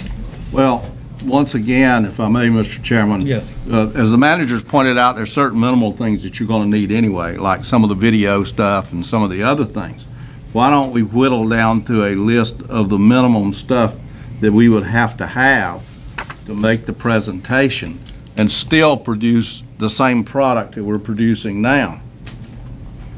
you would have, all you would have with that would be an increase in capital cost, which my estimate would be maybe $30,000, and we would continue the way we're doing now.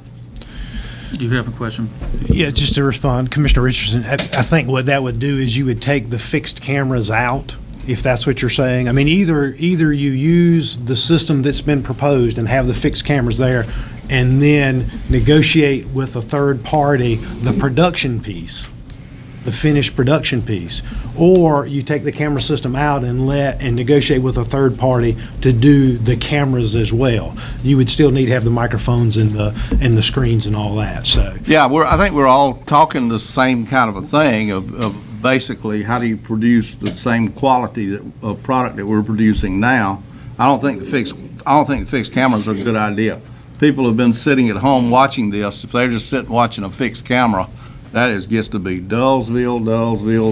It will not work. So I think we need to get with our contractor that we're doing this with now and say, what do we need to do for you to continue to produce what you're producing and for us to get the hardware that we need to do what the staff is recommending. And if it means using some of our equipment, that's fine, however it works out.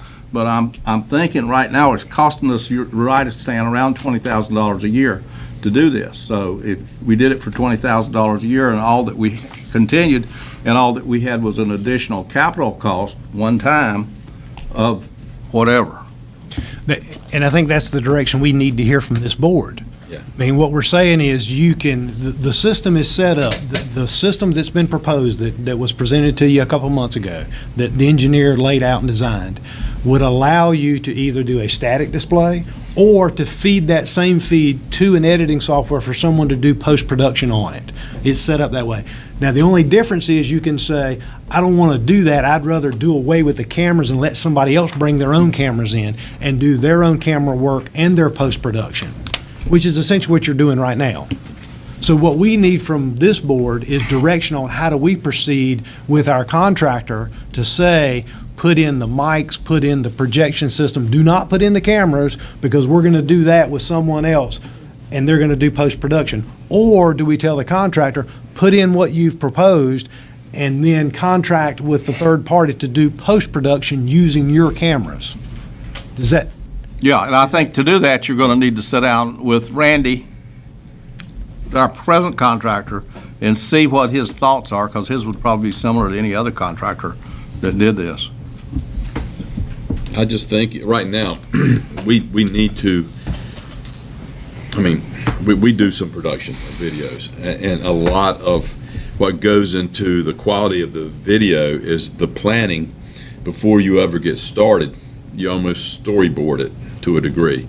I know that sounds a bit much, but I'm sure Randy has gone through and decided what angles work and how to move through these angles and where to put them in at the right time, and then edit towards that. And different people have different ways of doing it, but the human element is so important in producing a video. And a static video just will not provide a quality product where people will watch it. Then you're at the point, well, why do we even need it if you're not creating a quality product? My hope is that we renegotiate exactly what we need to the minimum or the maximum, whatever works best to achieve the best scale of savings in conjunction with the human element. And whether it be Randy or we go out on bids, I think with the setup we'll have on the new location, we should be able to get a cost savings on the human element. Okay, so if there's any silver lining to this, maybe we can get a cost savings on the human element, but let's do not hire someone within the county, another employee. Let's use a third-party outside source, and if we don't like the product, we can always fire them and seek someone else. I got a question for Christina. The product that you presented to us today, the county will own that product. Yes, That's sir. a one-time expense for $100,000. $110. Well, this came in on the bid. She What said it came in on the bid. Now, there's nothing wrong with Mr. Walker's work, but help me if we pay him $20,000 a year, and this machine lasts us 10 years, we have paid $200,000. Or if we have our own equipment that we have purchased for $100,000, that is ours, and if it lasts us 10 years, we'll be all right. Do you follow me? Yes, sir, I do follow. Okay, so with the vendor that you have talked to, what is the life expectancy? I know anything can happen, but is there any warranty with this machine? There are standard warranties. I would dare to say it's not 10 years. I understand that. Nowhere close to that. it's So not a car. I honestly, I'm not an expert on audio visual, so I'm not sure the life expectancy of the different components of the system. So I cannot speak to that. Thank you. Commissioner Brown? I want to reiterate on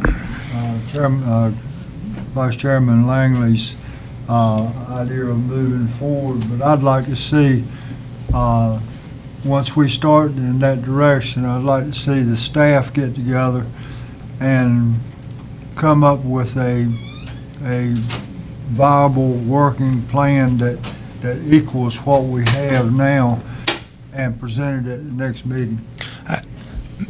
Mr. Chairman, I can tell you what that is, Commissioner Brin. It is exactly what you're doing right now. I mean, we don't have the staff expertise to produce a video the way you're doing it now. We don't, and we would never attempt to do that. That is why the option was use a static display or take that feed that comes off this and contract with someone, as you are doing now, to take that to put that post-production together. So I can tell you the plan. That is our plan. We would either do it internally on a static mode, or we would seek outside contractors to do that post-production. That would be our plan. One of the things that makes this a little bit complicated is when you start editing video, you get into buying computer programs to do that with. And I'm sure Walker's got his own computer program, so what if you have to buy another computer program? And these things can be somewhat expensive. So that's why I think the board, my opinion is the board needs to give you parameters, and then you need to come back and tell us. Number one, we don't want to hire a permanent full-time employee. Number two, we don't want a static video program. And with that, we send y'all back and say, come back to us and tell us what you recommend and what this is going to cost, and you confer with Mr. Walker while you're doing that, because he happens to be the present man on the scene. He looks like he might live another 10 years, so I don't think you got a bad deal. I have to agree with you. In doing that, Can I mention one thing? And Randy, since you're here, you've already been mentioned, you can jump in at any time. Part of the savings on the editing is directing the camera, as you know, to go. So therefore, you have the footage you want, rather than having to sift through a lot of extraneous footage and then do the editing. Am I right, Randy? It's almost like you're doing the editing as you're using the cameras to a degree. Would you like for me to? No, Stan can't do that. No, he was. He cannot do that. No. Okay. I think we just give the parameters to the staff and let the staff go, and we've all agreed on two big parameters. Let me ask Number this. one, we're not hiring an full-time employee. Number two, I got one last question. Go ahead. Okay. number two, we don't want a static program. And I think when you look at those two things, and those people sit down with whoever else they want to sit down with, I think they'll come back with what we need to do. Christie, Yes. what do they use in Pitt County? I think that came up earlier.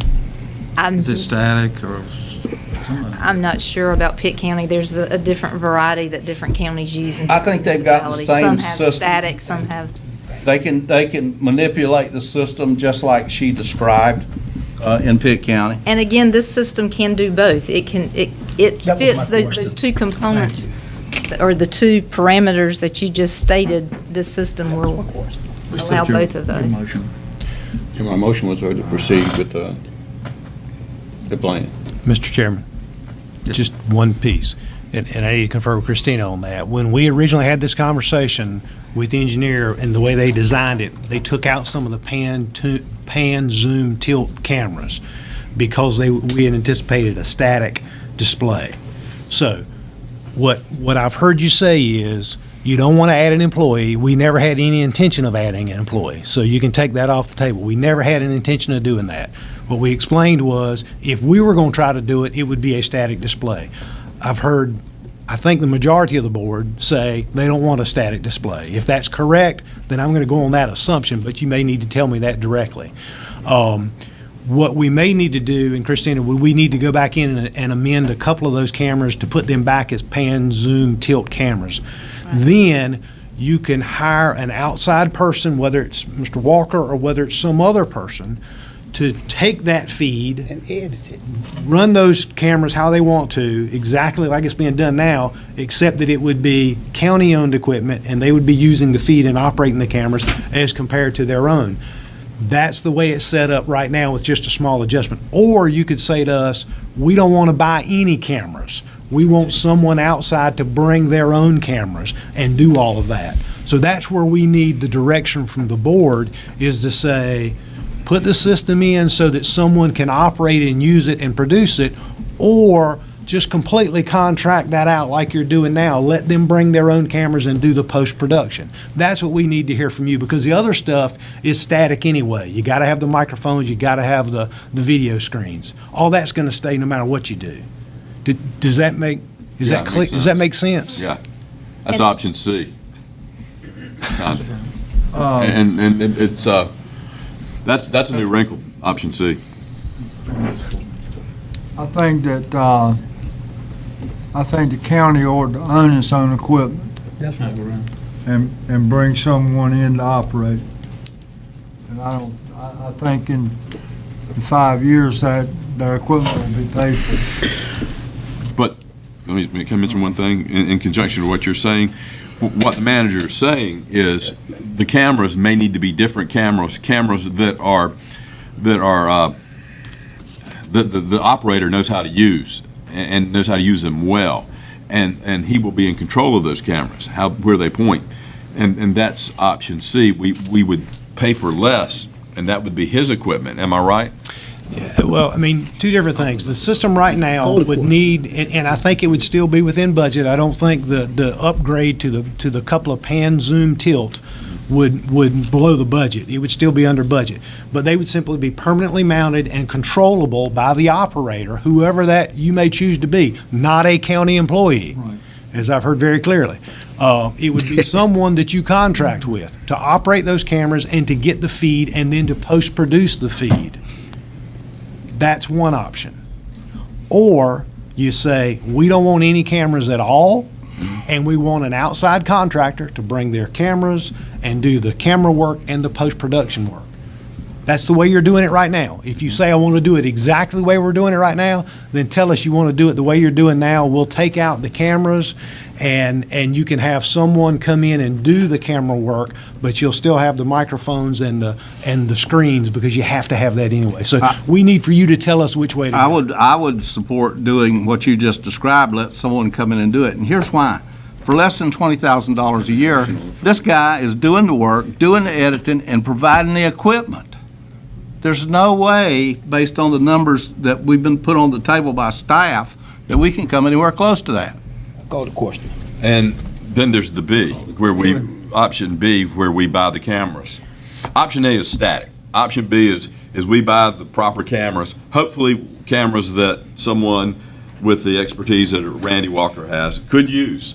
And the county would own all the equipment, again, as if it was option A, which would be the static unit. Yeah. Then we have option C, which is to just bring in all the equipment. So we've got to decide what to vote on, up or down. Is it A, B, or C? Got a motion on the floor. We got a motion on the floor. Let's vote it up or down. Well, you know, who you got a second? Mr. Chairman, I second that motion, and I'm willing to alter that if Commissioner Langley will change his motion. I like the idea of option B. We have talked about owning the equipment. We can alter that so that they can be zoomed in and whatever. Randy's smart enough, I know, that he can make that work. And we continue to use him. I do not like, and I will not vote on, somebody else bringing their equipment in there. We have designed and we put the bids out there, and I have no problems changing it from static into the cameras where they can be zoomed in. And and make the show better, if that's what we're concerned about, somebody not watching the static stuff. So I would I'll accept I would suggest that we change that motion. And I call the question. Yeah, I have just one question. Can we hear from Randy? Can he, well, this is a technical issue. Can he operate it, or somebody like him operate it? Well, I think that that we need to direct staff to consult with Randy. Yeah. No, we don't need to hear from him. We just need to be sure he is heard. And So put a this is gonna be bid out. tentative, up or down, right? Yeah, let's call a vote. Okay, contingent upon We got it. negotiating? Okay. All those in favor? All right, I'll vote for it. All those opposed? Sorry about that, Christine. May I ask for clarification? Perhaps I got lost in there. I Tentative vote, what, is there proceed something and to just come change back the cameras. next? So just change the cameras to pan tilt zoom. Right. Consult with Randy Walker to make sure that he is comfortable. And consult with With the type anybody of else that can camera. give us a better price. Is it- Since they're trying to save money. Well, he's our Is resident there guy now. anything that Talk I'm to him supposed now. to bring back to the January meeting as an update or anything along those lines? Yeah. Okay. He's gonna charge you. I just. Yeah, bring I'm just trying to bring what clarify. you find out. I'm just, If it's, okay. we're going to take a 10-minute break, still 7 o'clock break. Yes.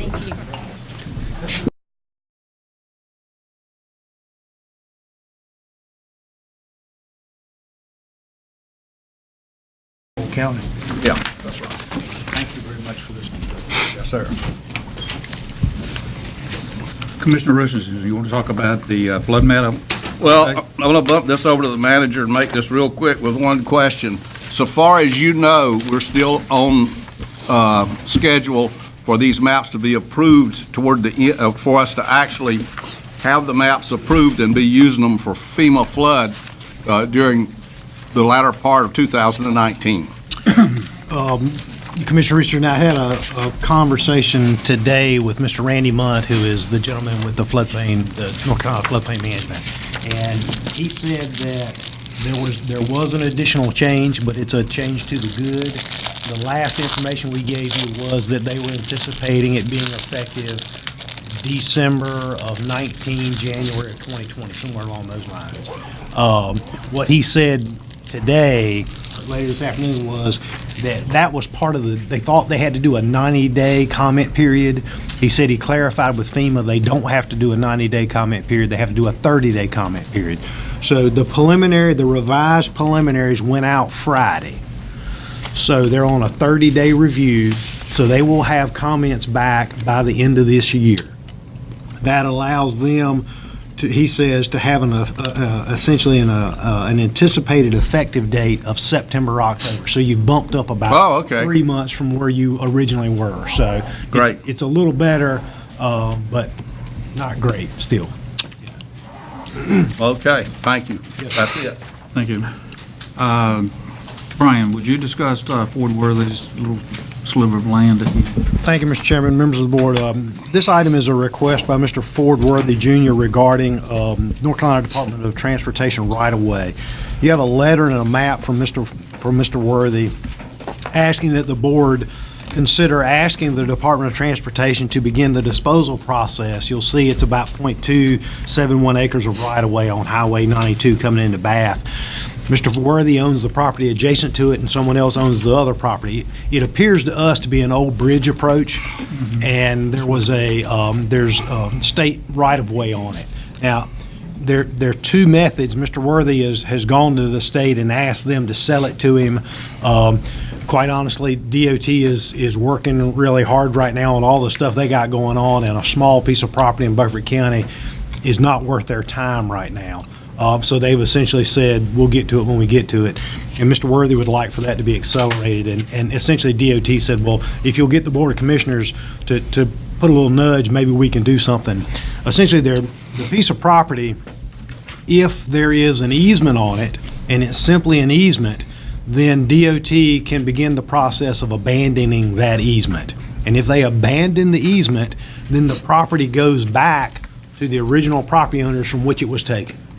Now, if DOT owns it in fee simple, that easement, then DOT owns it, and they have to go through a disposal process. And that disposal process is that they talk to the adjacent property owners, and they're able to submit a sealed bid, and they look at them and see whoever has the highest, and they dispose of it that way.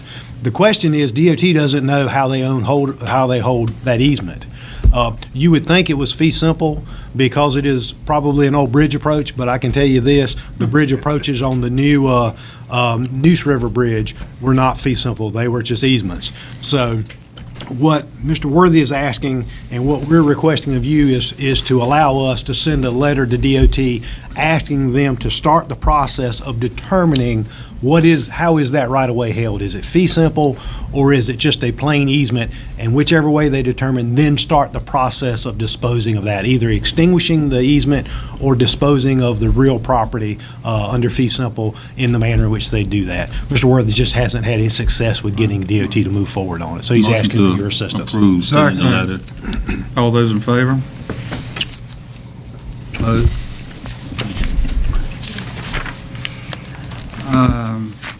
Bobby Parker. Mr. Bobby Parker.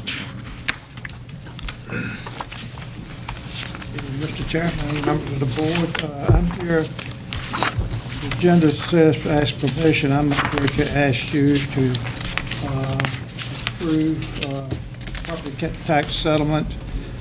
It's one in Cypress Landing that we handled at the board, and it's a problem to settle because we got values on the paperwork. So, but I think we've worked with Scott Casey from the Revenue Department, Mr. Francisco. We've sat down and we've done a lot of work on this piece of property, and I came up with $31,750, and that was the lowest I would go. The gentleman wanted 22.5, but he came up to 30 and wanted to hold around 30, and I would just accept that. So I'm just asking you to approve it or deny it. Motion to approve. Second. Is he willing to accept the 31? Yes, he is. Okay. We talked to him Friday, he agreed to that. All right, I can support Any it. other discussion? All in favor? All opposed? Thank you, Mr. Parker. Mr. Jim Madison, is he still with us? Yeah, he's still here. Chair, Commissioner, how you doing? I'm going to start with talking about the WIC office, the nutritional office that we have. And traditionally, that's all that they've done is control the program, the WIC program.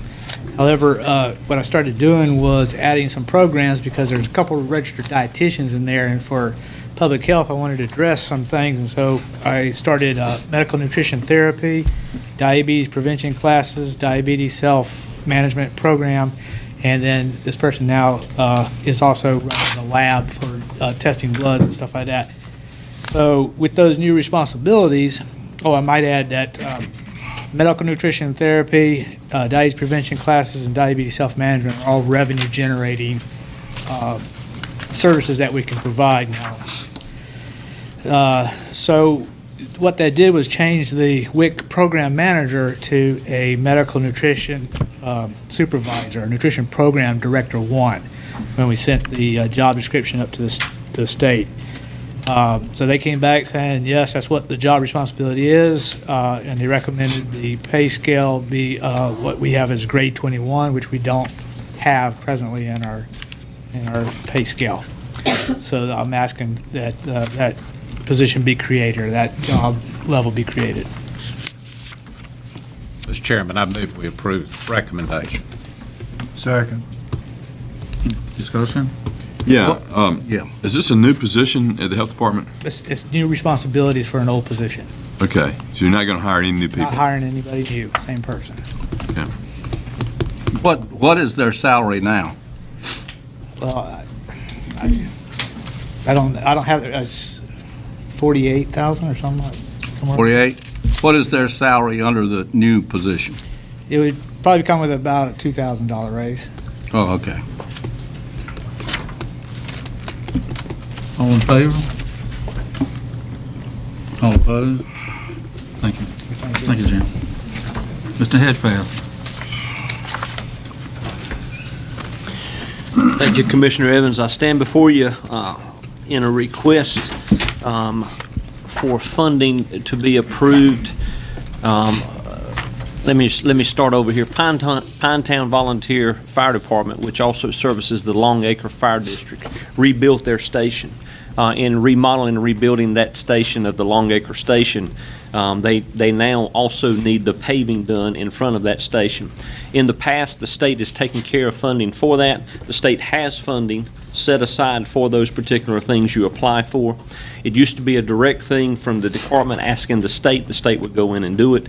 They now do that through the county.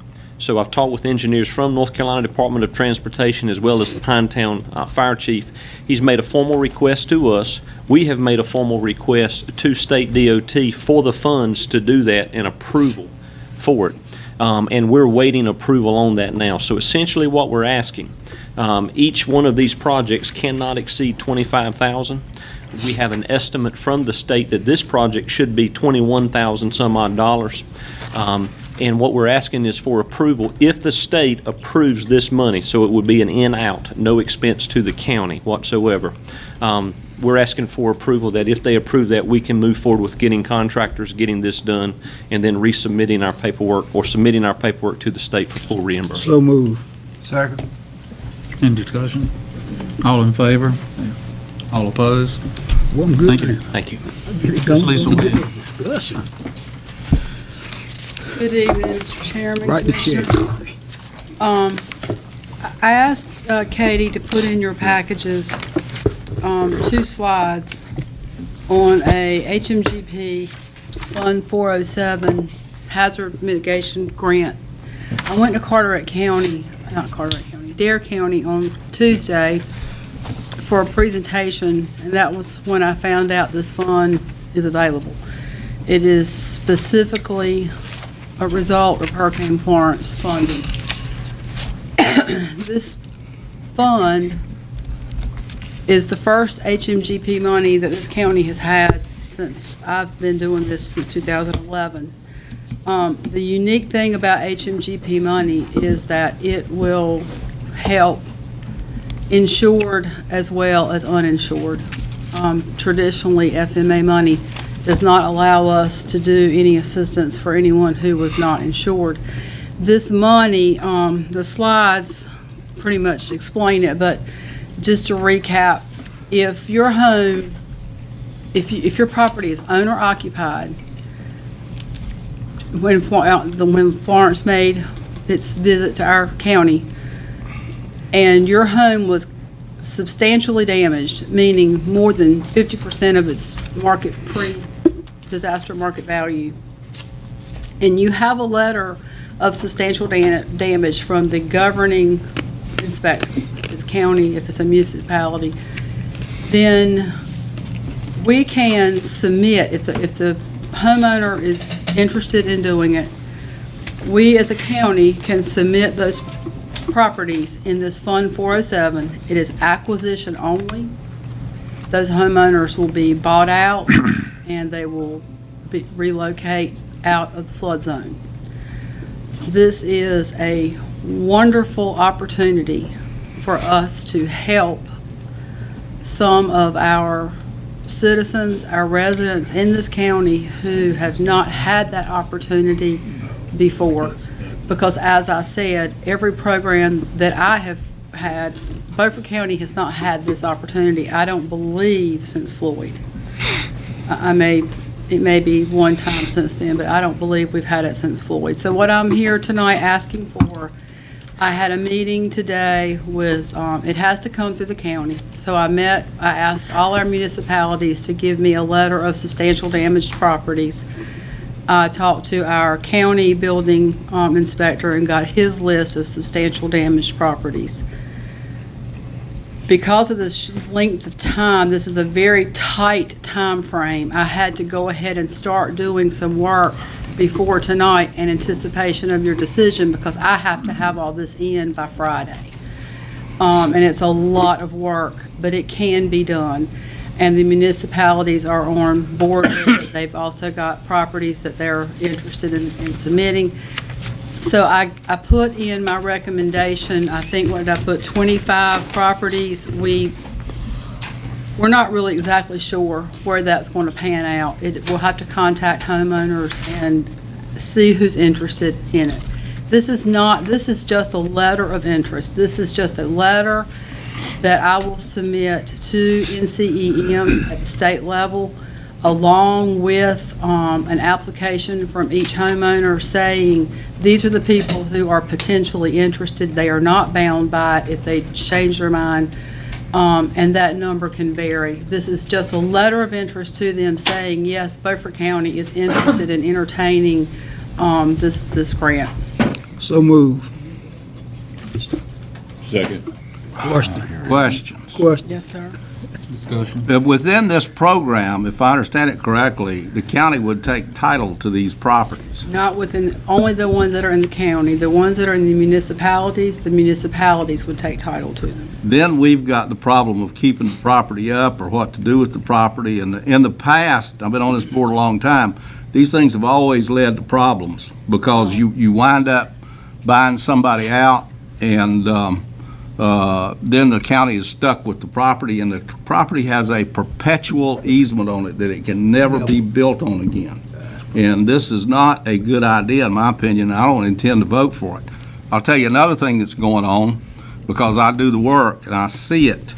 Some of these properties that are rated as substantially damaged are not substantially damaged. And this becomes somewhat of a racket.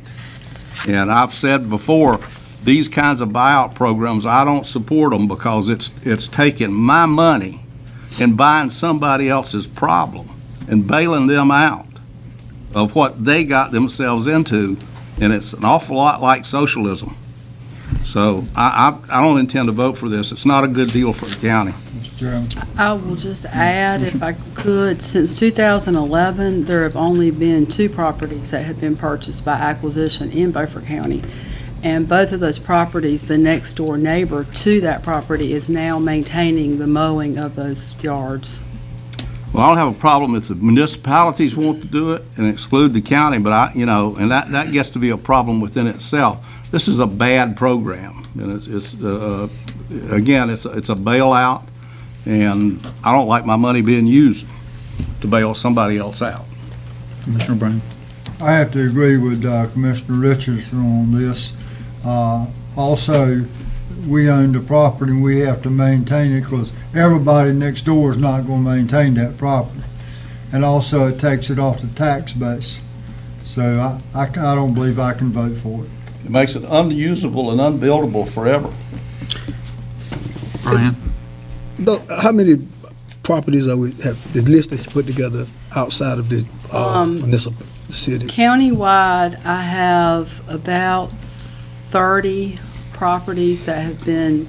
And we know all 30 of them not going to be purchased. We already know that. That's not going to happen. No, I suspect when it all pans out, 2 we'll or probably 3. end up with maybe 10. Yeah, 10. And the average price of those properties that are potentially candidates for this are in the $25,000 to $35,000, $40,000 tax value range. Okay. And are any of those properties, I know that the city of Washington, some of the ones that they use for green space and stuff like that, is any of these properties that in the county jurisdiction can be used for that? Or is in this? They're scattered. Okay. They are scattered. Is it possible that this fund got to come through the county, but we don't want to hurt the cities that want to take advantage of this either? Is that possible that?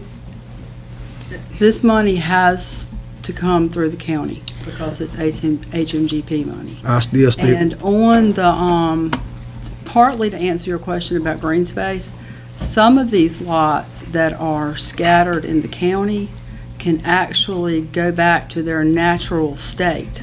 They don't have to be mowed and maintained. Okay. They can be returned, which is part of the idea of this program, is that some of these properties should never have been built on years ago to begin with. Can't the cities do their own separate HMGP program?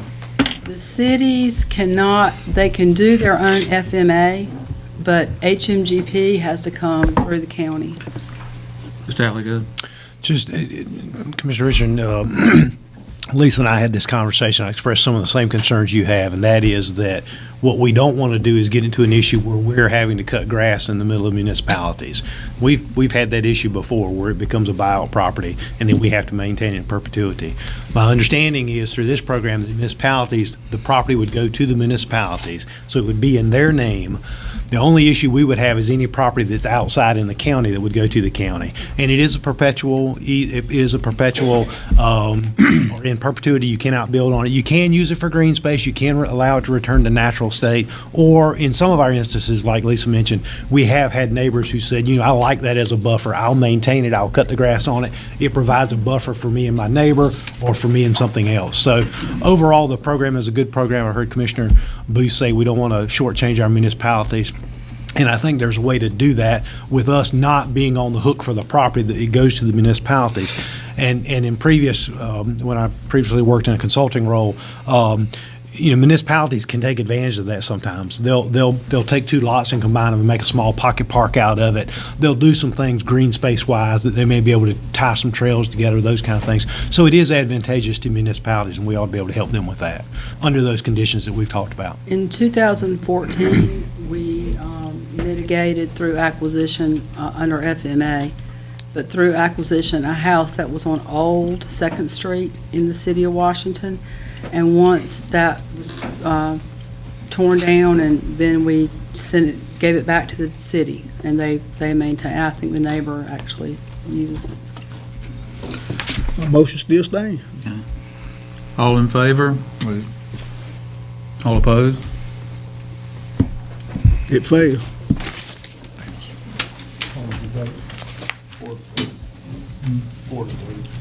3-4. 3-4. It failed. Christina?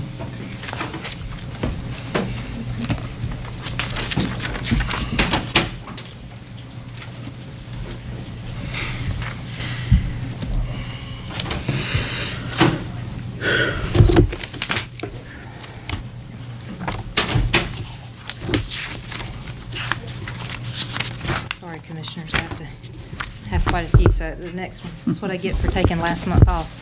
The first item is a little bit of what I would consider cleanup of the accounts. The Beaufort County Water Department, as you see in your agenda book, just as a reminder, during August and September of 2012, the Board of Commissioners instructed Beaufort County Water Department to run a special on sign-up fees.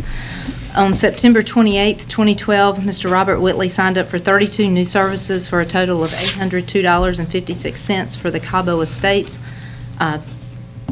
Mobile Home Park, which is located at the intersection of Magnolia School Road and Turkey Trot Number 1. You'll see in your agenda books an aerial map showing the location. Beaufort County water mains do not exist within the subdivision, and there are no existing dwellings.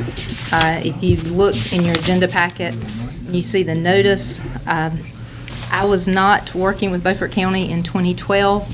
Since that time, we've had 2 CFOs, 3 county managers. So we are trying to go back and, again, trying to clean up some open items. So that's why I bring that before you tonight.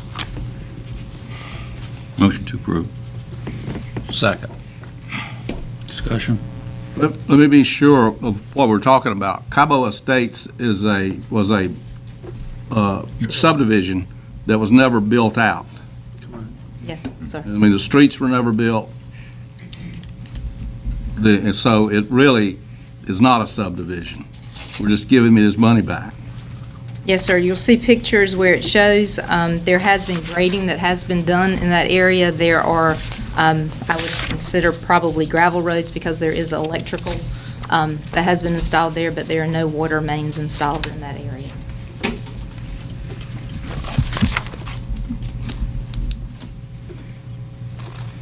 All in favor, raise your right hand. All opposed? Okay. The next item is also dealing with the same sign-up notice that occurred in 2012. It's dealing with a trailer park owned by Mr. Robert Whitley, which is located off of the Swan Point, or located in the Swan Point area. You'll see I've given you a brief description. Again, Mr. Whitley signed up during the initial sign-up period for 95 taps in this particular area. To date, 29 services have been installed and an additional 14 services are to be installed by the end of the month. These would be services that are currently located adjacent to an existing Beaufort County water main. Beaufort County water mains do not exist along the Stokes Avenue, Bethel Avenue, Greenville Avenue, or Potts Avenue section of this mobile home park. When Mr. Whitley was notified that taps would not be installed along these streets, he asked if Beaufort County Water Department would take over his existing system. He currently provides customers via a private well and private distribution system. This matter has been discussed during the Water Committee meetings that we've held since 2017, and basically with input from the Department of Environmental Quality as well as McDavid Associates. And the Water Committee was not in favor of taking over the existing infrastructure or funding the installation of the new lines. During our last meeting, which occurred approximately 2 weeks ago, the Water Committee's decision at that time was to bring this item to the full board for discussion and decision so that staff would have direction to follow. What you'll see listed are some possible resolutions. Again, these are items that have been discussed during the Water Committee meetings, and these were just listed as a reference to the commissioners for discussion and to asking for direction in how to proceed. Mr. Chairman, Yes. as a member of the Water Committee, I've looked at this thing pretty thoroughly, and I just believe that it would be a nightmare to take it over. So I will not be able to vote for it. Mr. Chairman. Yes. First, let me disclose, I do a lot of work for Robert Whitley, although I just voted against him a minute ago. I may not be doing any more work for him, but I'm somewhat sympathetic in this is a very complex issue. It involves, just so the public will know, is a private water system that's been there, if you will, forever, that Mr. Whitley operates to provide water to people that live within this mobile home park subdivision. And he thought that when he deposited his money, when we put the special on, that this would lock him into certain rights and privileges. Whether that's the case or not is immaterial. It did lock other people into certain rights and privileges, of which they got the advantage of that.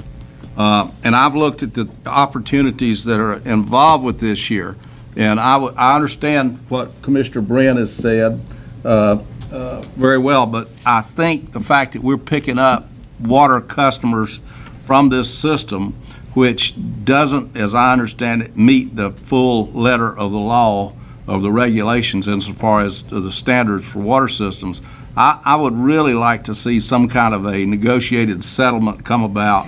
And I would talk about something that's a little bit different than what's in here.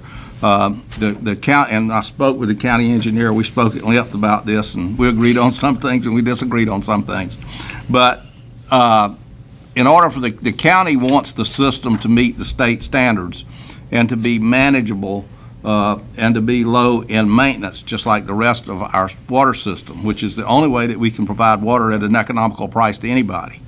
And I would like to see something, I'll put this on the table as food for thought, along the lines of the county would pay for McDavid, who does our work in our system, to design the system that would meet the county's requirements. And in order to get the cost down on this, that Mr. Whitley would install, and I haven't talked to Mr. Whitley about this, so this is the first time he's hearing this, that Mr. Whitley would install the new water system, which he has the license to do and the capability of doing, which would be very economical when compared to getting a contractor in to do these things. He would purchase the materials and install the system, and that would be his contribution. The county would provide the meters and make the taps to the system for the units, for the living units that are there. Mr. Whitley would connect behind the meter, which he's supposed to do anyway, to the dwelling unit. And I would put that on the table as a possible solution to this. And I don't know whether Mr. Whitley would agree to this or not, but I don't want us to vote all of this stuff down tonight, slam the door, and which is going to cause some other problems. I'd rather make this proposal and let the board send the county engineer/manager back to Mr. Whitley to negotiate with him again to come to a settlement on this. This is one thing that is true. People can say what they have, you can believe it or not believe it. But over the years that I have been here, I have seen people get literally free water systems based on these same kind of tactics that were allowing at the time that Mr. Whitley made his deposit. He is just looking for the same kind of treatment that other citizens have gotten. And I think I admire the county engineer for taking the position that she's taking on this. It's been needed for a long time. But by the same token, we need to work our way out of this situation. So I would make that as a proposal for settlement of this. And I know there's a motion on the table, but is there a motion on the table? No. Okay. There's not? Didn't get a second. I would make this as a proposal and that we go back and do some more negotiating with Mr. Whitley to get this thing resolved. Because we do pick up about 50 water customers. Yeah. Second that. If you're moving. Is that a movement? That was a motion. Second. You've got 4 options on there, right? Yes, sir, I listed a possibility of 4 different options. This would be a 5th option. That would be a 5th. But I think it's a more viable option than the options that are presented. Mr. Chairman, can I ask one question, Commissioner Richards? Your motion would be that the county engage McDavid and Associates, our county engineers, our county contract engineers, to design the system, and then Mr. Whitley would pay for it, install it, and do all the installation throughout the entire system, and then turn it over to the county for the county to own and operate? Yeah. Yes. Is that a viable option with what we have in the system there? Can we hit all that? I guess the engineers here, our engineers here, if that puts him on the spot. With the additional clarification. And McDavid and Associates provided a preliminary cost estimate. The construction cost was estimated at around $117,000, and then the total project cost, including engineering services, inspection services, legal, easement preparation, the total cost was around $150,000. So from that perspective, Mr. Whitley's looking at substantial cost. There are some options, I think, that have been discussed that the way they were laid out was to say, if you give us the option to go back to Mr. Whitley and say these things are available and let him choose what is most economical for him to serve his residents. I don't have a problem with sending you back with the whole package. I would just throw that in as option number 5 because it gives him an opportunity to save a good bit of money by putting the system in himself. Now, it would be inspected by McDavid. It would be to county standards and all, to state standards and all that stuff. So what you're saying is add that as a number 5. Add that as number, yes, sir. Mr. Whitley determine which of those 4 or 5 he believes is the best for him. Yeah, and none of them may satisfy him. As I say, I haven't spoken with him about this, but I would make that as number 5 option. I'd like to keep the door open on this. I don't want to slam the door. Mr. Chairman.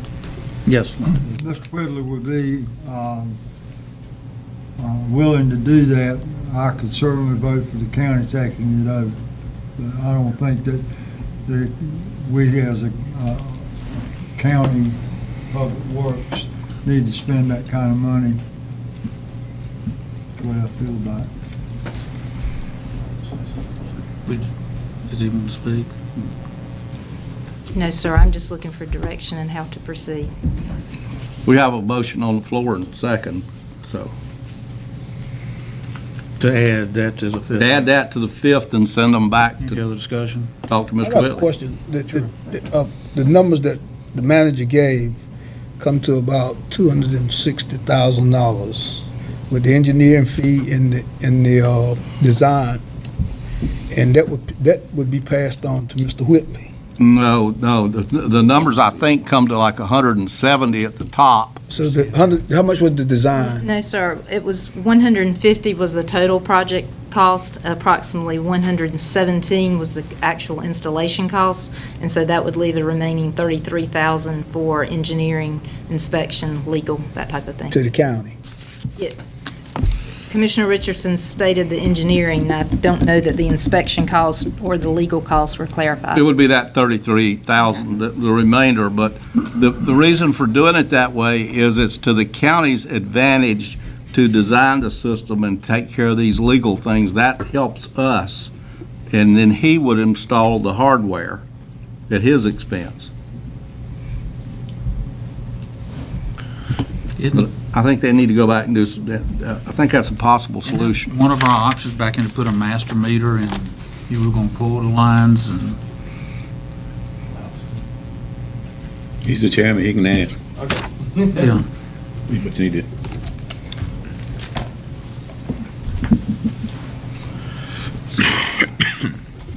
Not that I'm a great speaker. We just like to get it resolved. Right. I would like to get it resolved too. I offered the committee to write a check for all the material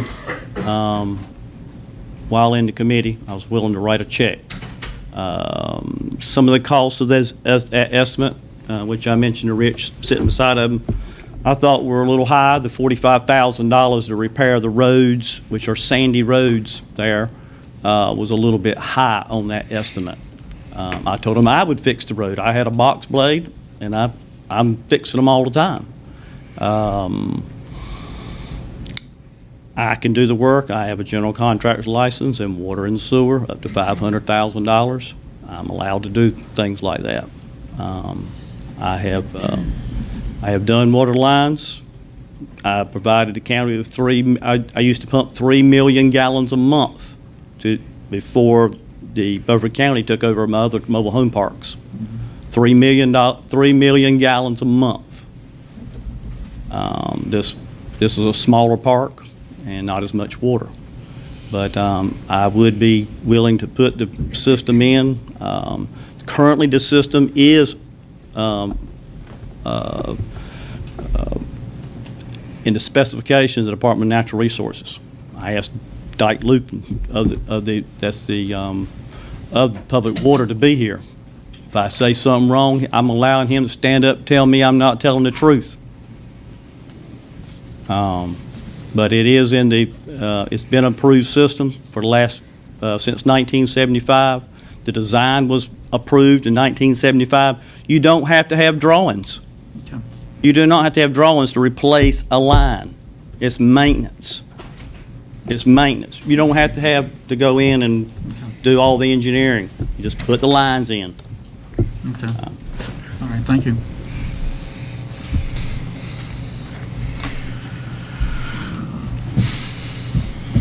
So we got a motion?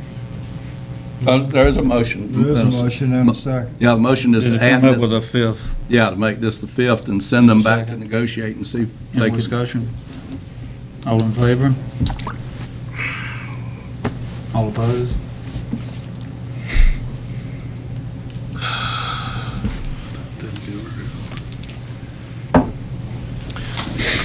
Mr. Chairman, can I ask, was that, we're still looking for a resolution Right. on the issue. Was that for the fifth? The fifth. The fifth, to take the fifth off? So now you're back to the original four that are out there, is that correct? Let me go back and have a word on what you just voted on. What you voted was to actually turn down what I can think is Mr. Whitley's offer, that he's willing to put put the lines in. It's to the city's advantage. He says that, and he's right, if it's called a repair, you do not need plans. But because we're operating a public system and because we want to make sure that system, when it's built, is built out to the public standards, the same as the rest of our system, it is to our advantage to design the system. That benefits us. And if he's willing to put the system in, and I don't know whether he is or not until they finish talking, but if he is, you've solved your problem. You just voted not to solve your problem. And please reconsider this and it's a negotiating tactic. It's nothing more than negotiating that you would send somebody back to do so. Why are you voting to not solve the problem? Yes. Mr. Chairman, just real quick also, to clarify for the board, there is a little bit of difference in a state standard and a county standard. We have there are some county standards that we require of any system that goes in our system. That's correct. So when you say design it not to the state standard but to the county standard, that's what we would anticipate. Because typically what happens let me just give you an example, in a new subdivision, typically the way it happens for us is a developer will go in and build a new subdivision. They'll put in they'll bring us plans that are in conformance with the county standards and conformance with the state standards. And they'll put the system in at their cost, and then they'll turn around and give it to the county to operate and maintain. So from this perspective, what we would do, the county would be taking a portion of that cost in the engineering piece, and then Mr. Whitley, if he agreed with that, would be putting in the system and then essentially turning it over. So it's similar to what we would do in a new subdivision, except that in a new subdivision, current day, we wouldn't be paying the engineering cost. Yeah, that's right. That's the only difference in this. Right, and we'd be picking up guaranteed customers as part of the trade-off on this. And the manager says there is a county system. Yes, the county does have requirements, but most of those requirements are not really substantial. It is, for instance, where you need a blow-off or to flush a line, they won't let you use a buried valve. I forget what it's called right now. The county will say you have to have a hydrant at the end of this line. You can't do this other thing, which the state permits. And there's several other things that get changed in there that minor. There's nothing substantial, but it's how we prefer to operate our system. Right, it's like making sure that the system, the meters are in the front yard. That's right, behind the right-of-way line. Right, on the right-of-way, that's right. That's right. Certain things like that. Yeah. Mr. Chairman? Yes. Option 5 solves all my problems. I can just let you know that. If Mr. Whitley was able to do what the work and go by our design, then I'd be willing to vote positive for that. The question and concern I have is what is the engineering cost? What is the county going to have to pay in order to resolve it? $33,000, that difference. That's the estimate. 33? Yeah. And we'd be picking up 50-something customers out of it.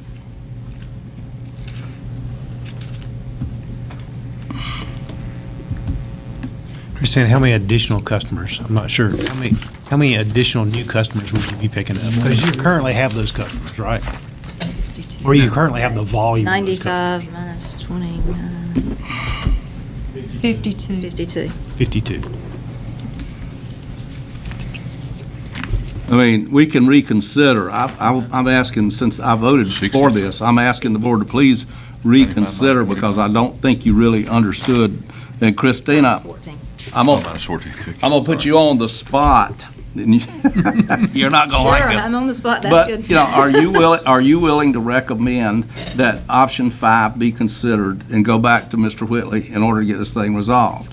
Because I think some of these guys will vote with you if you're willing to recommend that as a possible solution. Gee, thanks. Otherwise, I don't like it. Well, my first thought is this, I stand before you each and every year with a budget, so just keep in mind that this $33,000 is not included in this year's current budget. So if we were to move forward with this, it would be coming back to you with a budget amendment requesting those additional funds. It's a matter of priorities as far as there are other capital needs in the Beaufort County water system that we're working to correct. But again, this is a special situation from 2012, which we all inherited. So I do believe there's some special consideration that may be allowed for that. But again, we've had this discussion in Water Committee meetings. I don't think Mr. Whitley has ever expressed an interest in contributing $117,000 to doing this. Well, I don't think it'll cost him $117,000 to do this because he has to look at that. He may turn us down. He may turn this deal down All I'm saying to you is, please give him this opportunity to solve this problem, and if he doesn't resolve it, then, you know, you can, Well, through Sally. yeah. Yes, Sally. Just for the board's perspective, the chief financial officer just made a quick calculation. With those as additional customers you would pick up on a minimum bill, there'd be about $17,000 in revenue per year. So you'd return your costs. So it'd take 2 years to take care of the engineering cost. And that's a deal. Are we saying that we've done this before, or we are agreeable to do it in the future for other people? No, sir. I think what I'm hearing the board say is this is a one-time thing based on a program that was put in place that kind of got mucked up, and now we're trying to straighten that out. That's right. This is the last, to my knowledge, of that program, where I think Ed Booth made the motion that we reduce rates from $500 to a few dollars in order to get more customers on the system. But if you look at the motion that I put out there, it said there were people that was ready to tap on the water. That's correct, and you're 100% right. But what the county did in administering this, and I know this to be the truth, and I'm willing to swear to it, is they went out and let people pay for advanced meters and other things, and it became a racket. Now, Whitley didn't do anything different than everybody else did, because he was told to come in, oh yeah, we'll take your money. But a lot of other people did the same thing. He just dragged around. He's slow.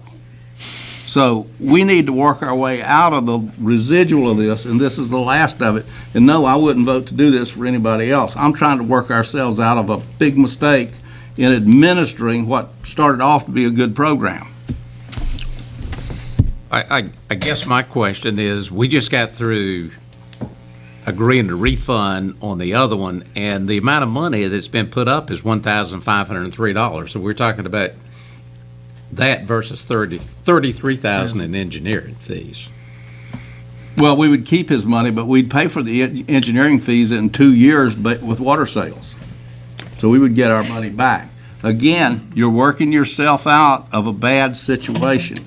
I would hate for the situation to get worse and become really entangled, because it would cost you more than this. Could I ask the question? Sure. Question. Yes. Now, that $33,000 engineering fee, we're gonna do that regardless. If Mr. Whitley went to spend $117,000, and I mean, if he says, no, I'm not spending $117,000, the county is out of what? $33,000? No, we're going to have a contract with him. I wouldn't begin to walk into this without him saying, you're going to do this and I'm going to do that. No, this is not a good buddy handshake. That's what got us into this to begin with, was backdoor dealing. Are you willing to spend $117,000? I can't do that. He's willing to spend it. He may be willing to spend the equivalent, but you're just making an offer to him. Yeah.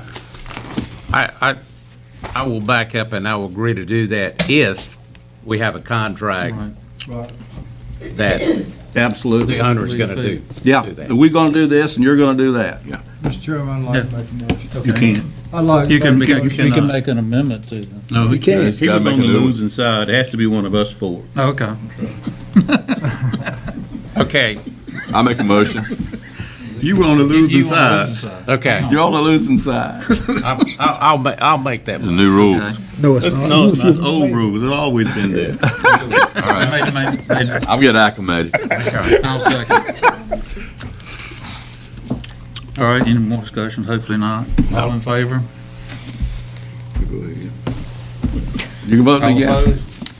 Stand opposed? Four. Oh, you can't vote. Even Ed went with it.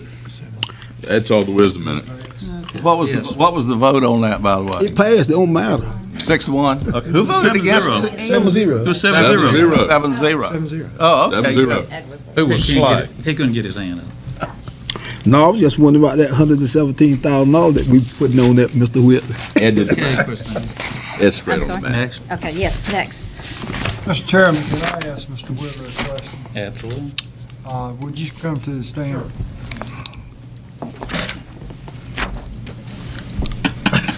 Mr. Whitler, what is your water pressure right now?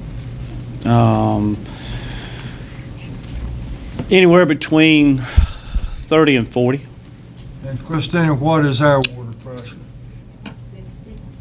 Anywhere between 30 and 65. Depends on how close you get. But it would not affect the county because I'm responsible for everything from the Right. meter to the mobile homes. I'm just If it concerned blows about down. the residents there. Right. Uh, We had a similar, we've been through this on 9 other mobile home parks of mine. We had very little change of any problems whatsoever. County came in, did what they said they were going to do. In fact, they took over some of my lines. They're using my lines and was not put in by the county. They're my lines, and they seem to be operating properly 20 years ago. Thank you, Mr. Whitmer.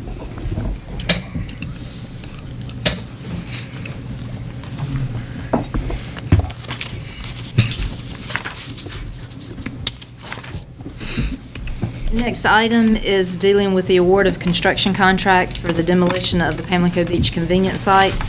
On November 21st, 2018, Beaufort County issued a request for proposals which were prepared by CDM Smith to provide site work construction services. The scope of work included demolition of the solid waste site, Pamlico Beach. Work included the grading, seeding, clearing a stockpile area, and relocating soil to the Ransomville convenience site, removing and disposing of the structures, fencing, signage, and other work required to return the property to the condition requested by the property owners.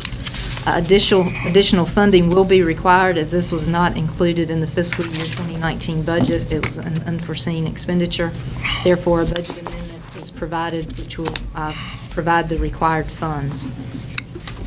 What you will find, it was not included in your agenda booklet, but it was included as a handout, which you should have found when you came in today, was an amendment, which included in that was a recommendation from CDM Smith, which also included a bid tabulation.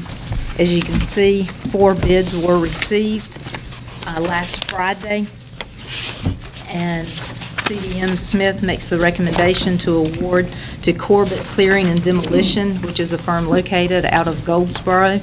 CDM Smith has contacted the references listed, and they've gotten good reviews. The firm is actually a timing issue that they have just completed a project and they are starting another large project at the end of the year. So due to an availability of crews and equipment is why they were able to come in with a successful bid. Motion to approve. Second. Discussion. We've heard these people's, can I go, Mr. Chairman? Yes. Okay. We've heard these people, excuse me, I have a cold, and it's just starting to kick in today. Mr. Chairman, we've heard these people speak tonight passionately about their community system. We have yet to get the study on the savings that will be enjoyed by the county by consolidating or seeking more efficient ways to handle our solid waste in these satellite sites. I think we're putting the cart before the horse. Once the property has been raised, we can't go back, can't put that genie back in the bottle. I think this is an issue that we need to re-examine and continue to look at, and unless we receive overwhelming data to suggest that we close this site and possibly other sites, we don't tear this site down. We just don't tear it up. Just leave it there for now and let's move on. We need to go out and get another bid process. If it costs more, so be it. But once it's gone, it will be gone. I think there's some things we need to talk about. I think these people who enjoy this site, they would be amenable to restricted hours, which would be a savings on personnel. And as long as they can keep that convenience of having a convenient roll-off site as it is now, we need to consider that. It's a lot of folks living down there. It's in a way on the tip of a peninsula in Beaufort County that's hard to get to, and it's one of the most I hate to say secluded, but it is a part of Beaufort County that is far, far away from where we are now. And it is a one convenience we can offer for one of the greatest services we give our county citizens, which is solid waste. I mean, that is one of the things we have to do. There's so many things we do that we don't have to do. Solid waste we have to do. So I ask and plead that all of you reconsider moving now. We can always move later if we all decide that this is the way to go by majority. But let's not get the cart before the horse. Tear down what they have now, and then find out later, well, we could have done it differently. Thank you. Anyone else?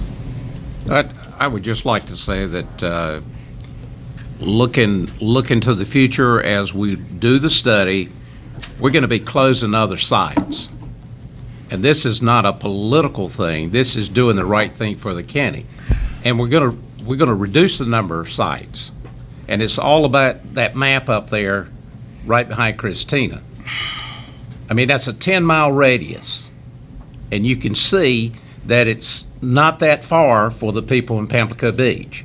Once again, I emphasize, I drive. And I've been doing that for 34 years. And I take my trash to Beach Ridge, and then I go to Bellhaven. I mean, I don't make a special trip to the site like somebody's referred to tonight. Did they go to the site and turn around and come back?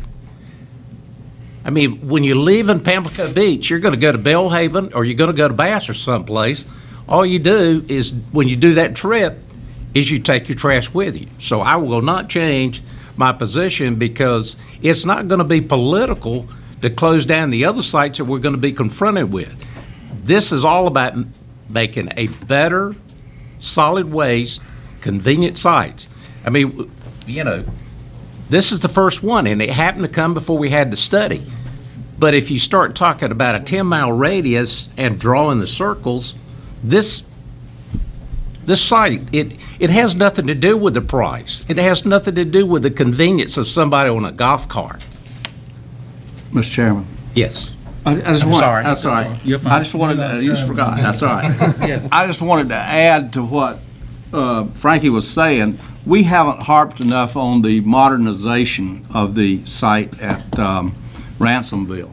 And because you're not going to have to climb up steps to throw stuff when this is over with. It's going to be a very modern site. And one of the things that I'm committed to is it's going to be a paved site.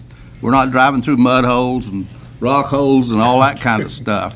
You're gonna like the site that you're gonna get at Ransomville.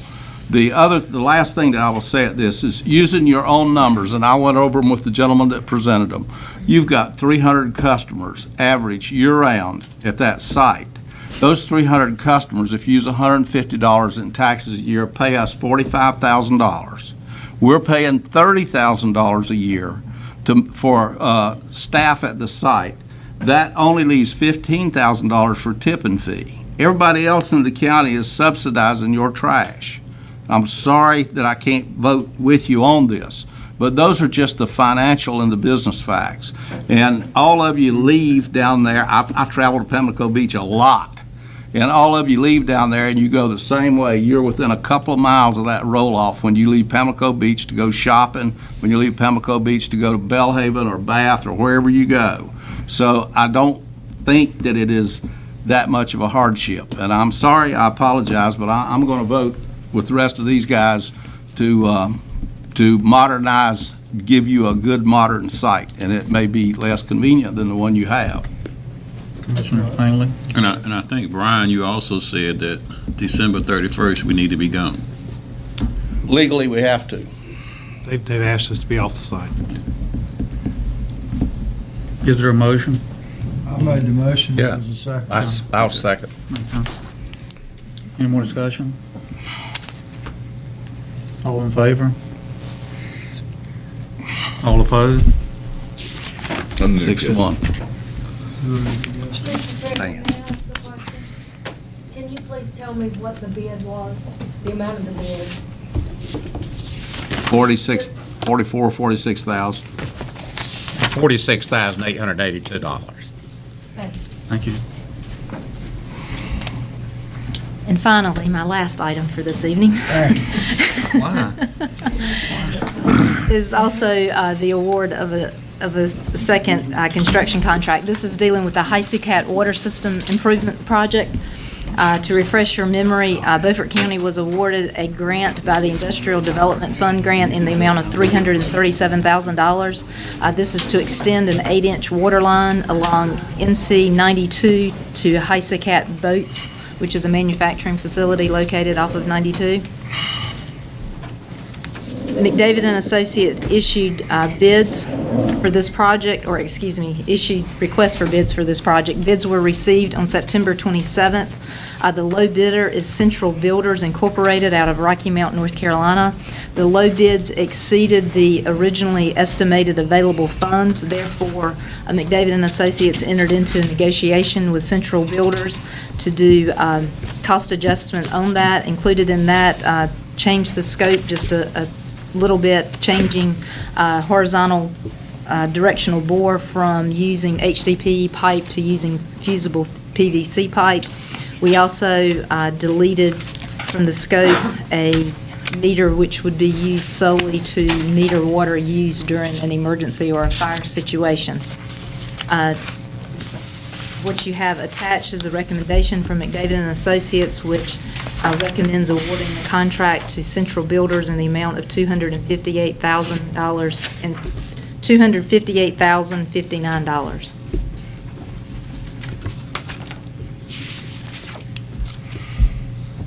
Mr. Chairman, I make a motion that we approve the contract with Central Builders. Second. Any discussion? Yeah, I may have missed it somewhere, but is any grant money in this? It's all grant money. It's all grant money? Yes, sir. Everybody's having. I just missed it when you said it. Yes, sir. All in favor? Raise your right hand. All opposed?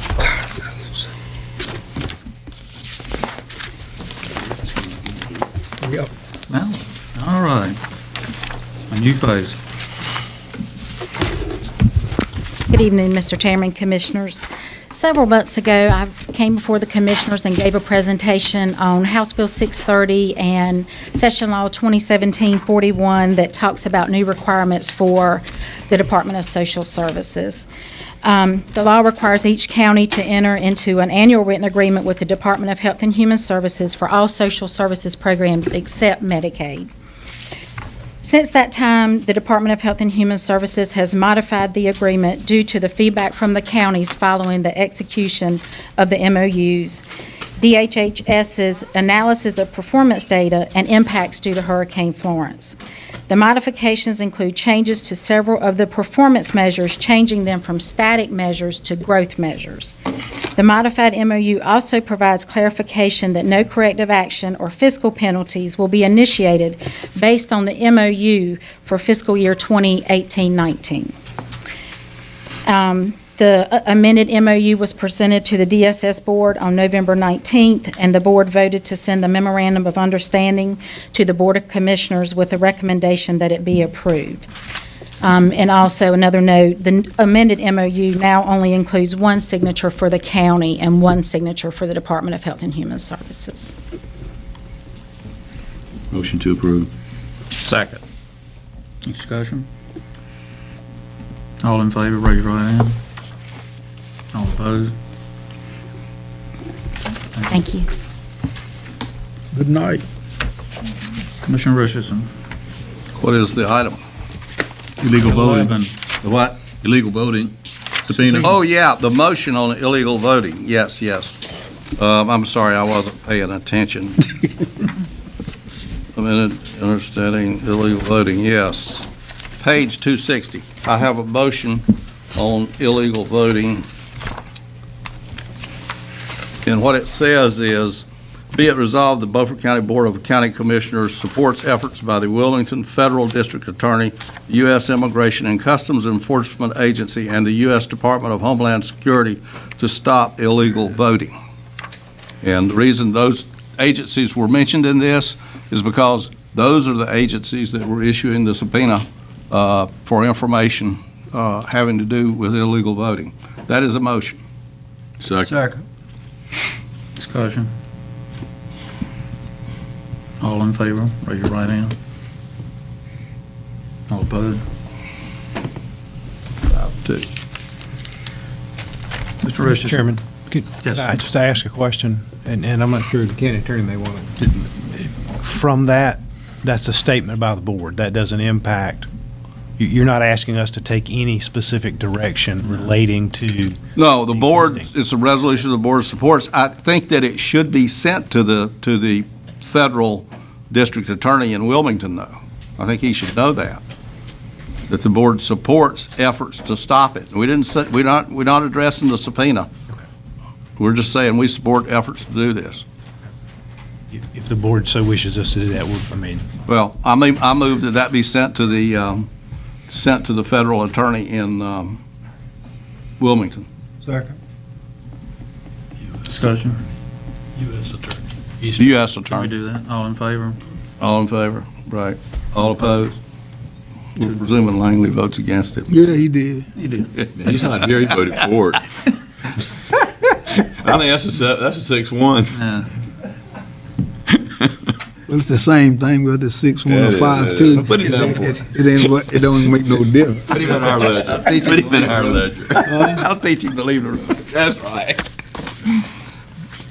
I guess the next one is mine, Mr. Chairman, too. 2019 budget.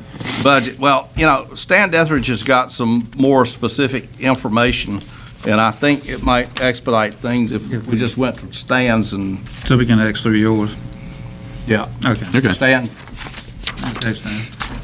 What I have is agenda title, Fiscal Budgetary Evidence for FY 2017-2018, FY being fiscal year.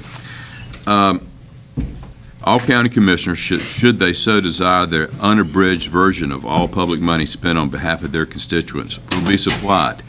Number one, a complete line item budget report in the most complete detail available, not the abridged version, for all public money spent in fiscal 2017-2018. Number two, a line item summary of all contracts let, to whom they were let, and all requisite bid information available. I'd also like to add all money spent, period, if that would be possible. Now, this can be supplied to the board either any way we want it, any way each commissioner should prefer, or it can be provided digitally, which I would prefer, and probably be easier for the clerk to put together. But the reason I'm asking the board to do this is that we're all on the same page, that we all request this information, or if we don't request it, fine, but allow all of us that wish it to have it, because we are setting policy for this year. We are going to be performing oversight for this year, and the budget is only months away. What's your motion? And the motion would be that all county commissioners, should they so desire, the unabridged version of public money spent on behalf of their constituents will be provided. These two items, and I read them. Okay. I can read them again, but I think we have them there. Excuse me, this cold's really starting to kick in. Is there a second? Oh, a second, I second. I was thinking of a comment. When you get into discussion, I want to discuss. Mr. Chairman? Yes. I guess I've got questions. Stan, you're asking for fiscal year 17 and 18. Right, so that year's already gone by. It's complete. We will know everything from that year. There's no need to talk about 2018, 2019. Are you, I'm still confused. Yeah. Me too. We can provide you the granular detail that he's asking for 17, 18. It's going to take a little bit of work to get the program to kick that out. You can do it. You don't want it by paper. I can assure you don't want it by paper because it'd probably be 5,000 pages. But we can do that. I would say to you that a line item summary of all of our contracts is something that we don't currently have. We have a file an electronic file where we keep all our contracts. We don't currently have them in a line item, in a line item summary. Actually, the finance officer has asked the purchasing agents to start that process, to go back through and start that for this upcoming year, starting January.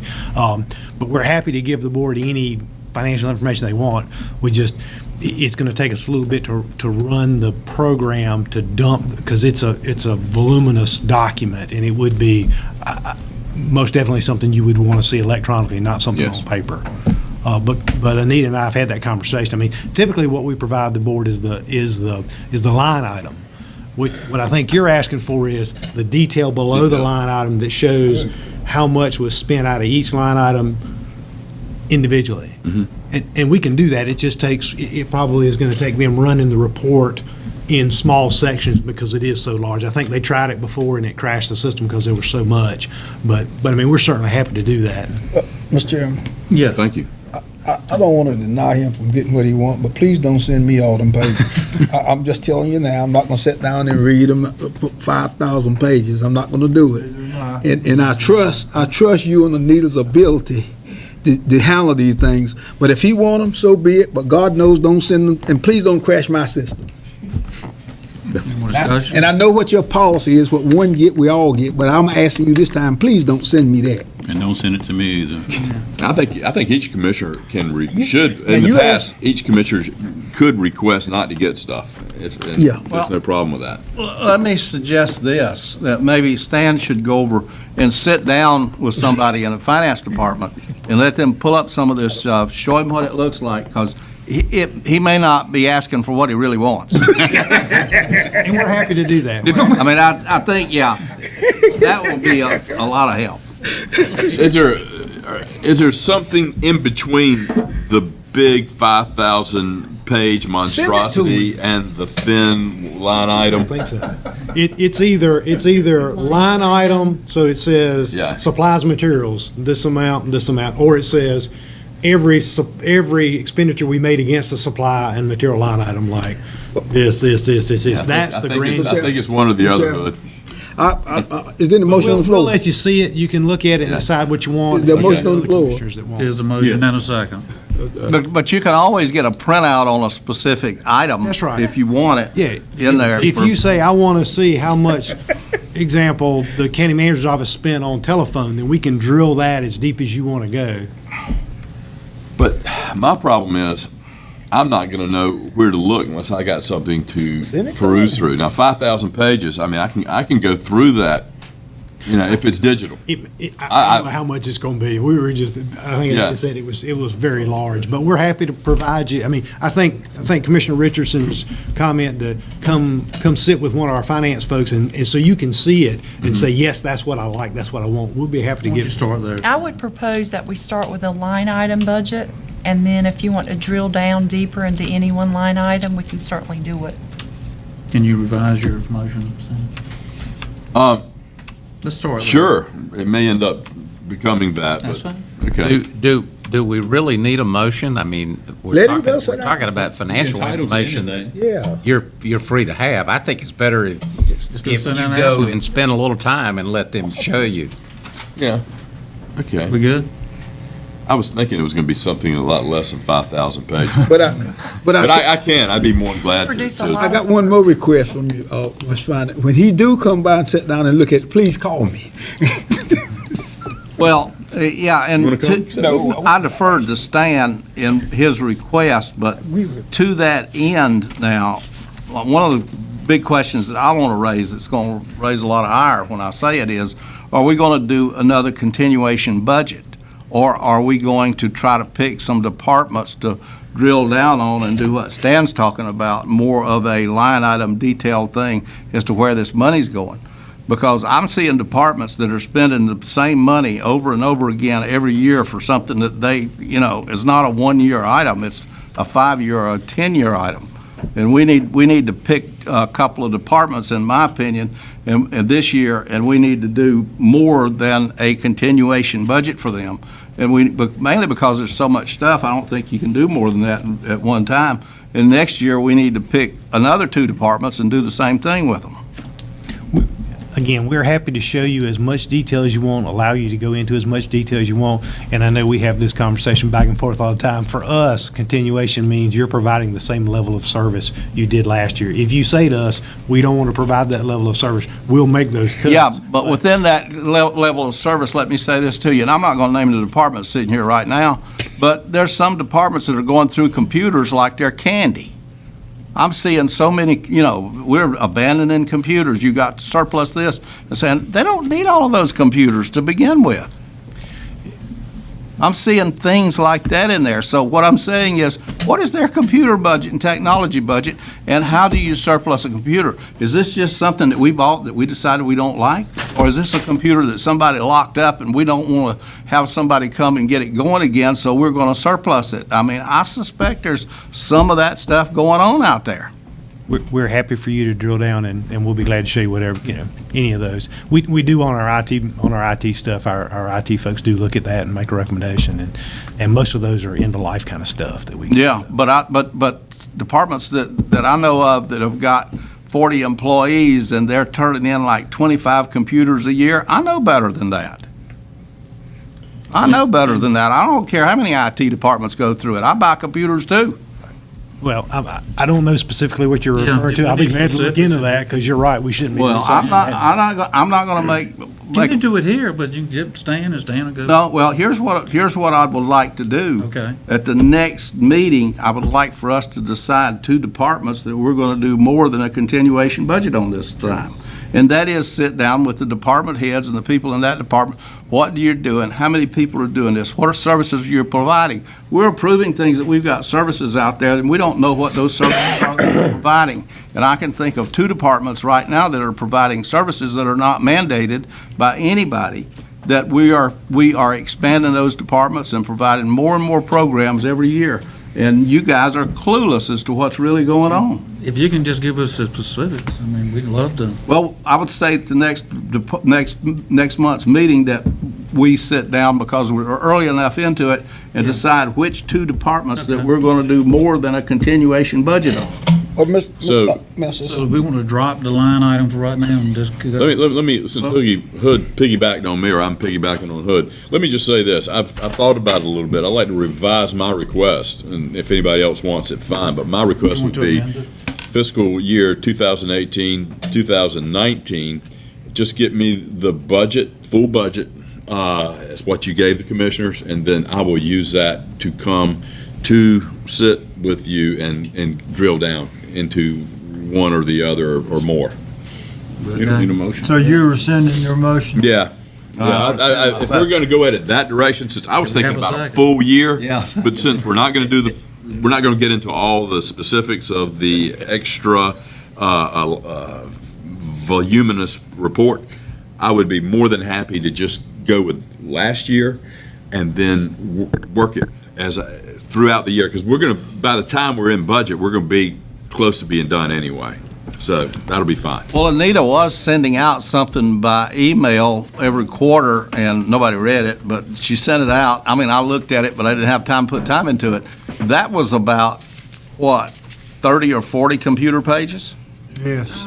Probably, yes, and that's rolled up a little bit. That's some. So I will be getting that. Yeah, you may want something like that. Yeah. You may already have it. Any other discussion? So why don't I just get last year's budget? You send me the report like you're sending everybody else, and we'll just go from there. Okay. Great.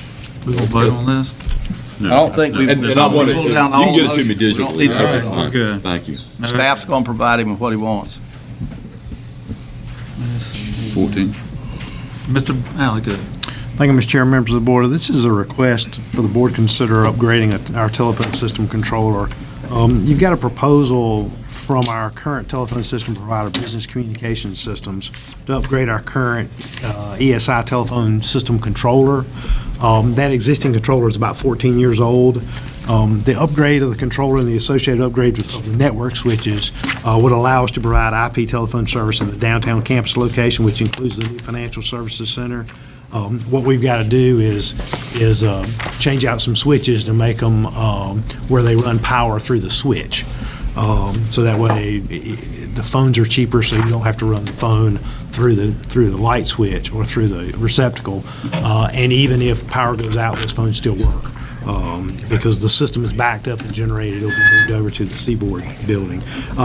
It also allows future expansions to several remote department locations to solve some telephone issues we had and reduce those costs. The upgrade controller would be in the server room. It's backed up and generated.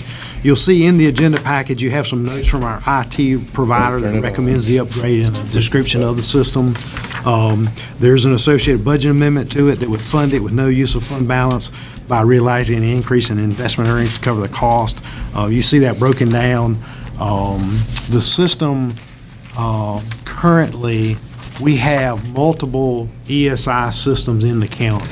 By upgrading this system that sits over in the water department and bringing it over to the Seaboard building and putting it in the IT room and having it backed up and generated would allow us to consolidate those and tie those systems together.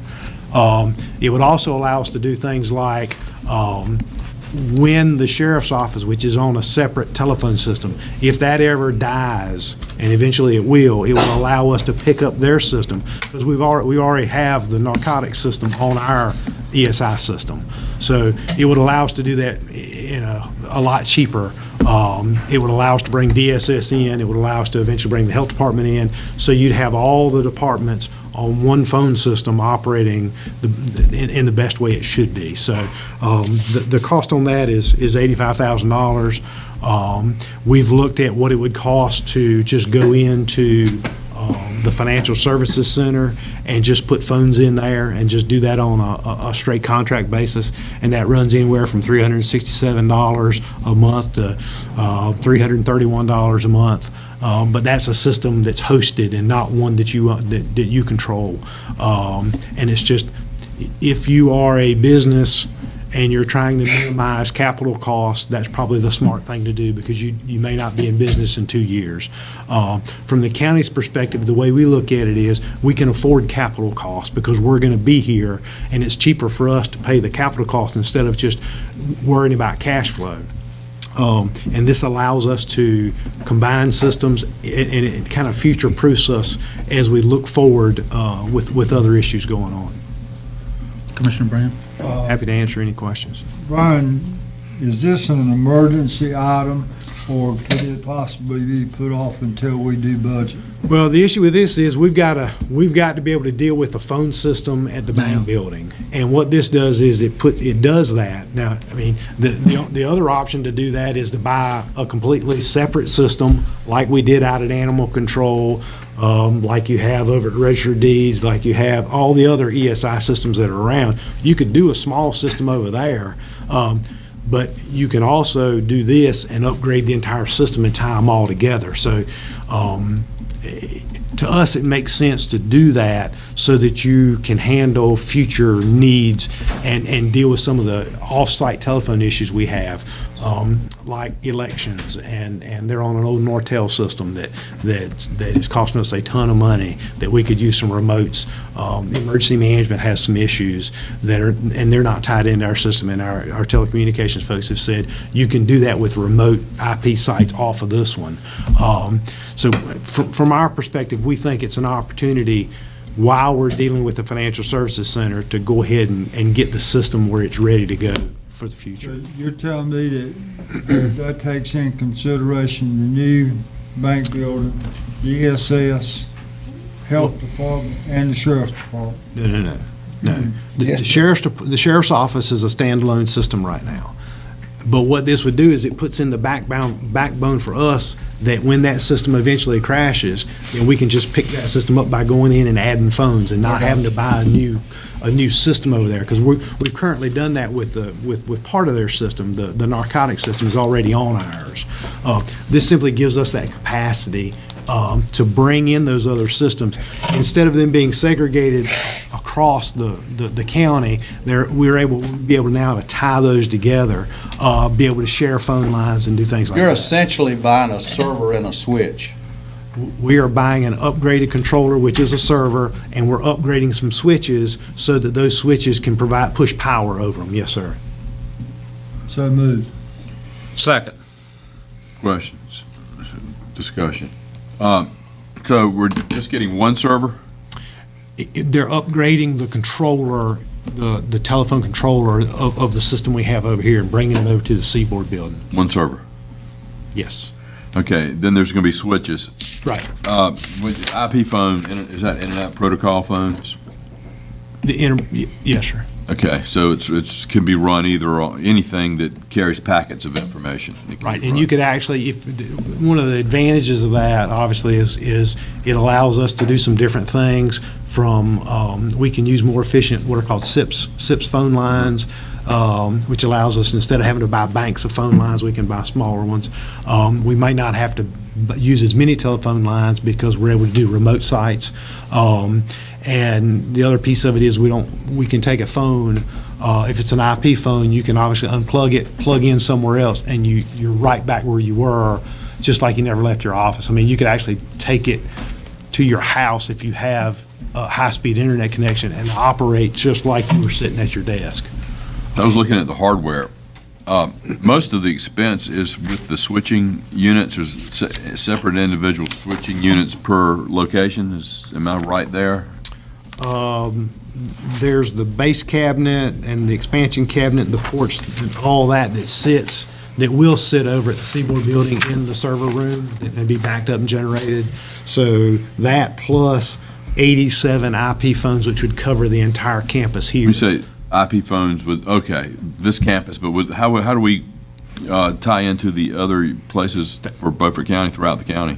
That's above my IT level, but what the IT folks are telling me is that you can use that as a remote site. You can take that IP phone and connect in over at the remote sites, and it comes back over the fiber line to the controller, and it operates. Okay, so the switching units would be more locally, but they as long as you got a line going out, you can that switching unit will switch there as well back. I mean, it's like because it's IP, probably. Just sending packets of information. Yes. All right. Did we get a second bid on this? We did not get a second bid on this because this is the current system we have in place. We're simply upgrading the Excuse me. The one thing I thought that was a little elaborate, that was a lot of money, was the training cost of like almost $11,000. Well, what we put in there was to allow for some integration as well, because there's going to be some cost in integrating the systems. There's got to be some stuff done. I don't know what all that programming is to be able to tie in like DSS and eventually tie in health department. So that's for some training and for integration. All right. Server really wasn't that big of a cost. See, I always think servers are these servers you can rent, and you can rent them in secure locations, and you can upgrade them a lot cheaper than owning one. If we're only going to have one, I get that. If you're going to have a bunch of servers, it's always good to look to keep your servers off site. My understanding is it's a computer, but it's a controller. I mean, it's a little bit above my IT level. No, it'll do everything. But the switching unit it probably has software, as a platform, software, and then the switching units tell it what to do through the software on that platform. I don't know, it just seems like a lot of money to me, and we didn't get a bid, but you think it's the way to go. Well, we've looked at using other things, but the problem is not the problem, but the reason we only have one bid is because that's the piece of equipment that sits there. No, it's not compatible with anything else. So essentially, you'd have to take that system out, and if we took that system out, it wouldn't be compatible with the rest of the systems. The majority of the telephone systems in the county are the ESI systems. Is there any chance that this could come in later? I mean, like, I understand the labor is going to be extensive because there's going to be a lot of networking. But I actually don't think there's a whole lot of networking. I think it's more programming. Programming? I think. For what our IT folks have said, the cabling is there. Okay. Let's put it to a vote. All those in favor? All those opposed? Sorry, I ain't got it in my head yet. Good deal.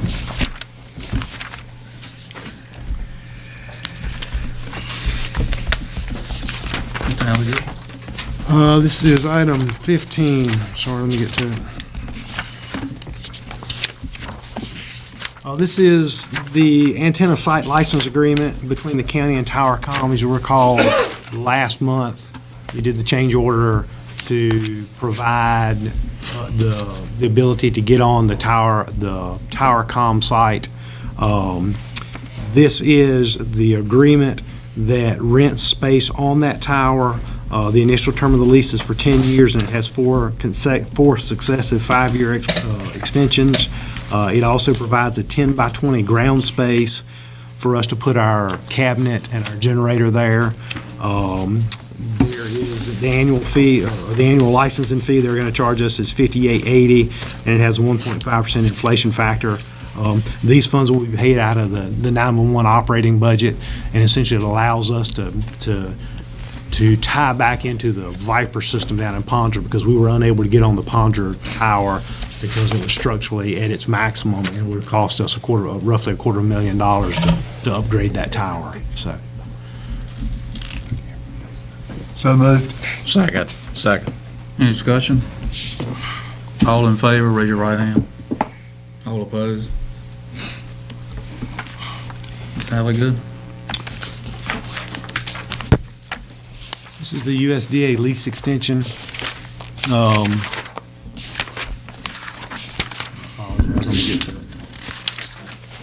If you're aware, the USDA rents space from us out at the Ag Center, and they've sent us a renewal on the lease. As you'll see, the original term expired on July 31 of 18. We always have if you'll look back at when that one was signed last time, it was December last time that one was signed too, so they're a little bit slow in their work. But the new term would be August 1, 18 to July 31 of 20. They're going to pay it back retrospectively. We also had an increase. They came back to us and said we want to rent it for the same price. We went back and looked at the CPI and said, well, the CPI has gone up. We'd like for it to be an increase and match that. So they've increased the amount by 5.9% in this new lease amount that they're going to be paying you for use of that facility out there is $58,215 a year for a term August 1 of 18 to July 31 of 20. So we would recommend your approval on that. So moved, Mr. Chairman. Second. Any discussion? All in favor? All opposed? Thank you. Katie? Yes, sir. Every year, commissioners are needed as representatives on 4 different boards. Excuse me, there were 3 boards that were vacated by Commissioner Buzzer, which is the Highway 17 Association, North Oversight, and Greenland. The others have current people on their boards, but you have the opportunity to move people around, or you can ask to stay on the boards, or I'd like to be assigned to the EMS oversight. I've been attending that committee most of the year.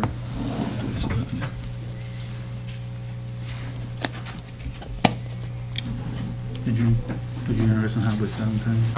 I would love to serve on Highway 17 unless our new member would like to. I'll yield to him if Stan would like to be on. He don't want it, I can tell you that right now. Probably voted to kill that funding every year, that's what I'm saying. You got it, Frank. Right now, we need somebody on there. You got it. Okay. Yeah, I don't know how many years I voted to kill that funding. I don't know, but what else you got? Got Green Lamp. Give him green lamp.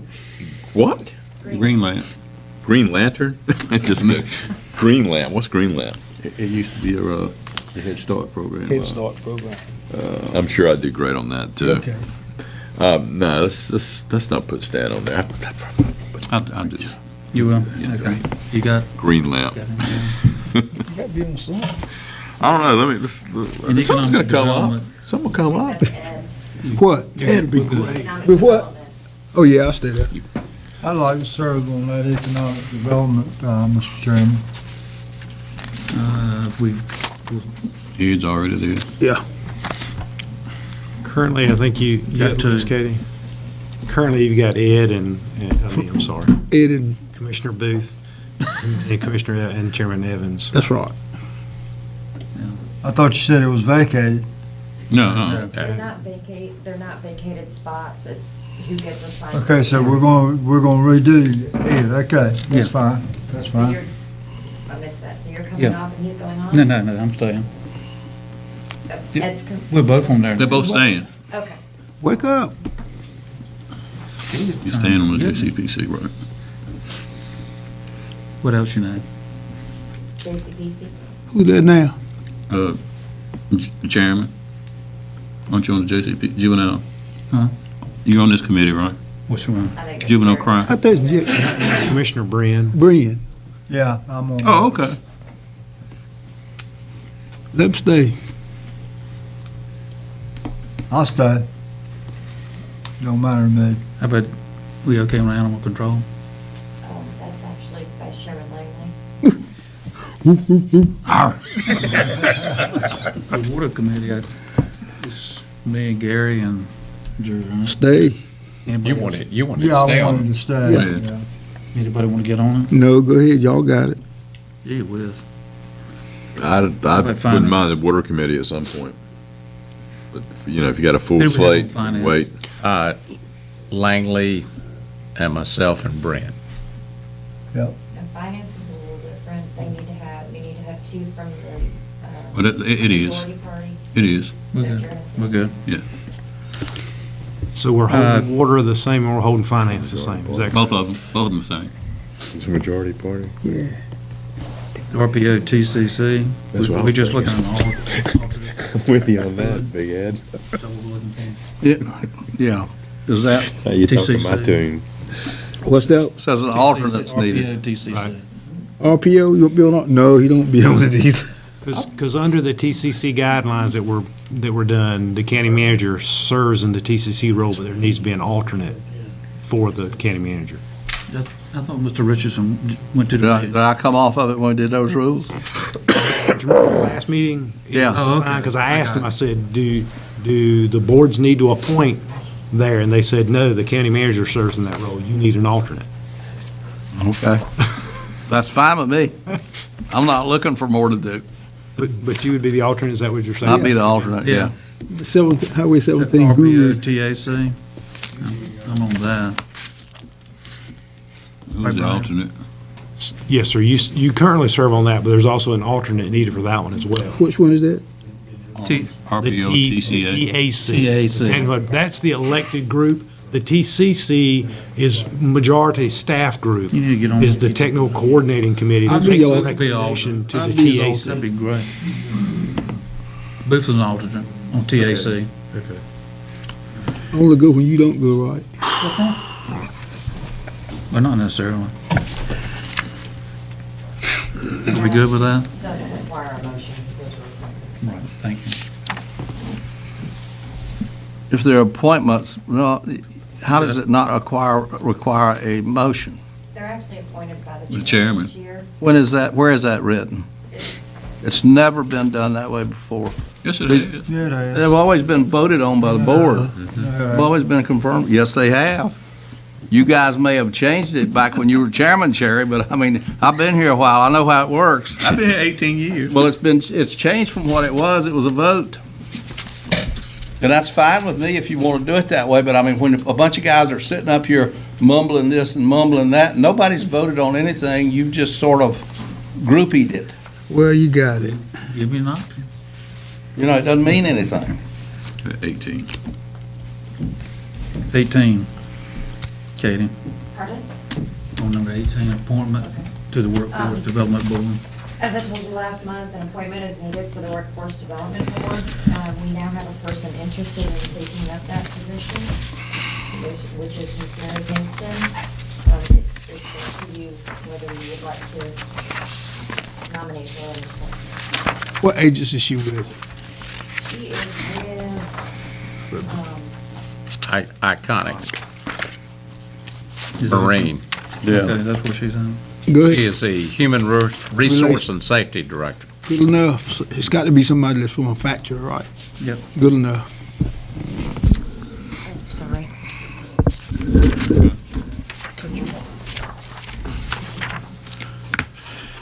Do you need a vote on that? You need one. So move. Second. All in favor? Raise your right hand. All opposed? 7-0. Katie, you want to talk about the meeting schedule? I'll get there. You have in your book the Take a recommended schedule for next year for your meetings. I emailed all of you with these suggestions and took those into consideration and have moved the planning retreat back by 1 day so that you guys can get your ethics trainings. Mr. Chairman. Yes. Can we move that July 1st meeting to the second Monday?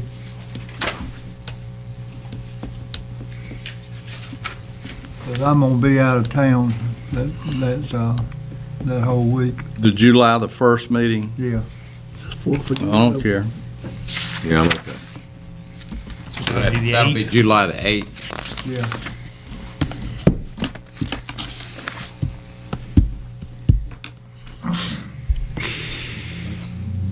Is that it? Do we need a motion to approve Mr. that? Chairman, I recommend that we make that one change and approve this meeting schedule. When does Labor Day fall on September the 3rd? How far away is the 3rd from Labor Day? Monday. That's the next It's day. always the Monday. The second. Labor Day is the second, the Monday, and this is actually Tuesday. Then okay, I'm fine. All those in favor, raise your right hand. Any opposed? I'm a little confused about the planning retreat. It looks like there's 2 dates here, Wednesday, January the 30th, and Thursday, January, okay, I got you. Yeah, we've got training. I'm with you. The new commissioners or newly elected commissioners have training on the February the 1st. I was reading it wrong. Where is it? That's in Greenville. Yes, sir. Well, we don't have to go to both days, do we? Stan goes to both days. Yes. Wait, Do we have to go to both days? No, No. No, we just go that Friday. you and I just go Friday. Friday. And he go a week. not at all. Yeah, it's So, in February. yeah. It's in February. February 1st, huh? Katie? The Yeah, I think legislative I've already- voting delegate? That's you. Yes, sir. I need a name for a voting delegate. Mr. Chairman, I recommend that our new chairman, Jerry Evans, be our voting So delegate. moved. All those in favor, raise your right hand. You second. Oh, He did. you recommended you didn't make a motion. Well, Hit, whatever. I'll make the motion. Okay, go ahead. Okay, we need to go back to item number 4 under consent. Mr. Richardson, we're going to move that down. Yeah, I think Charlie's here. Charlie, tell us what you're doing over there. It looks funny to me. For commissary services for the jail for years and years and years, Oasis has been the company that we have used. We have tried for the last at least 6 or 7, maybe even 8 years on working on trying to get video visitation in the jail. We work with Securus, who is a company that works in prisons that specifically does that, and any of the plans that we tried with them fell through. So then we started looking for the commissary services. We tried with Oasis to try to get that same service in there, but they weren't able to do that with the capabilities and the facilities that we have. Kimball's is a competitor of Oasis. Over the last couple of years, they've come on strong in the state of North Carolina with all of the services. Most of those are very comparable and led by statute, by both federal and state level statute on what they can do as far as charges for the inmates and other services that they provide, but also the rates that they provide to the county in funds. The reason, and probably the main reason for the change, it is so we can finally, after years and years and years, get video visitation into the jail. All right, and my question is, how much is this going to cost us for hardware? We've pretty much, and there is going to be a nominal cost, mainly for the tablets that are going to be used, that we are undoubtedly going to have broken as things go on. But as far as getting into the system, we've negotiated that the hardware cost is going to be covered so they can get into the jail, and then that they can get our services moving forward. How does an inmate use this? If there's going to be a tablet, do they have to ask for a tablet, or? Yeah, well, I don't think that with the current facility that we have that we will ever be visitor-free inside of our jail. No. But we are going to try to get as far away from that as we can, and that's going to be through tablets, through pretty much Skyping, like internet service. So they're going to have to boost up signal so they can get that in that metal vault. They're going to have at least one kiosk on the outside of the jail that they can run through that, and then beyond that, as long as you have internet connection and you have enough juice, then you can get those signals back and forth, and they can have that contact and see each other without being in the jail. Which, I mean, as you know, we don't have the facility right now that you can sit across from each other and touch each other. You know, you are still within a screen and view each other. So I mean, and you know, technically speaking, in the technological age that we are in, it is the best of all worlds that we can do this. Well, from reading that contract, it looked to me like they had mixed up within the same language was the video conferencing with the providing of whatever these snacks or whatever this other stuff is that they can buy.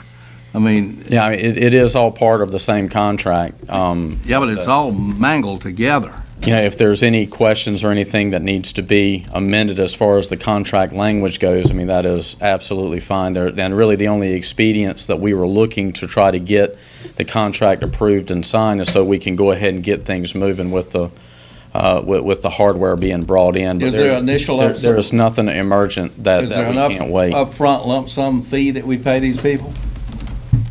To my knowledge, no. I didn't think I saw anything No. in there, but now, does this mean that an inmate is going to be able to teleconference with his lawyer? We are, yes. With this That system? is what we are trying to do. We're trying to get it to the point where we can have, even to the point where we can have conferences with attorneys. We want to get to the point where we can have arraignments, or the first appearances for inmates without having to transport them different places. All of those things are on the table. I think we are going to have to do a crawl, walk, run as far as the infrastructure goes in there. That's with this system, though. But yes. But if he wanted to teleconference with his lawyer, you'd put him in the private room Yes. by himself so other inmates couldn't hear him. We do have a small room that's set up for conferences. A lot of attorneys do not want to come down to our jail because of our conference space that we have, but this is also one of those things that we feel that we can try to get more bang for our buck, because there's a lot of cost in us having to move inmates from other facilities and facilities that are out of the county so we can bring them back for a court date knowing that they're not going to do anything with the case, but so they can speak to their attorney, and then we take them back to wherever they are. And we're going to try to do everything that we can to mitigate that as well. It'll save you a lot of money. Mr. Chairman, I believe so. I might have missed it, I think I did, but these tablets are not going to stay with the inmate at all times. They are not, but I guarantee you that we're going to have pieces of equipment broken all over the place. But we know that it's going to be. I mean, there's plenty of things within the jail that we try to. I'll call it a semi-controlled environment. I mean, even to the point of grooming. I mean, we allow safety razors and things like that, you know, for inmates for a short period of time. They are supervised while that's going on, and then the items are removed. So it's going to be no different than that. When we have visitation, which is usually on the weekends, that is a very draining process for our staff. You know, and the operations of the jail are still going on. So we try to have those in times that are that on the schedule, that they're light. But if there's no time or no schedule for arrestees to be brought in, so we can have all of the planning in the world, have those visitations, have a drain on our manpower, and then 12 arrestees come in, and we've still got to deal with everything that we've got going on. So it's going to be different. It is going to be better, and it's going to be a long time coming for our facility. Who pays the fees for teleconferencing with his lawyer? Anything that we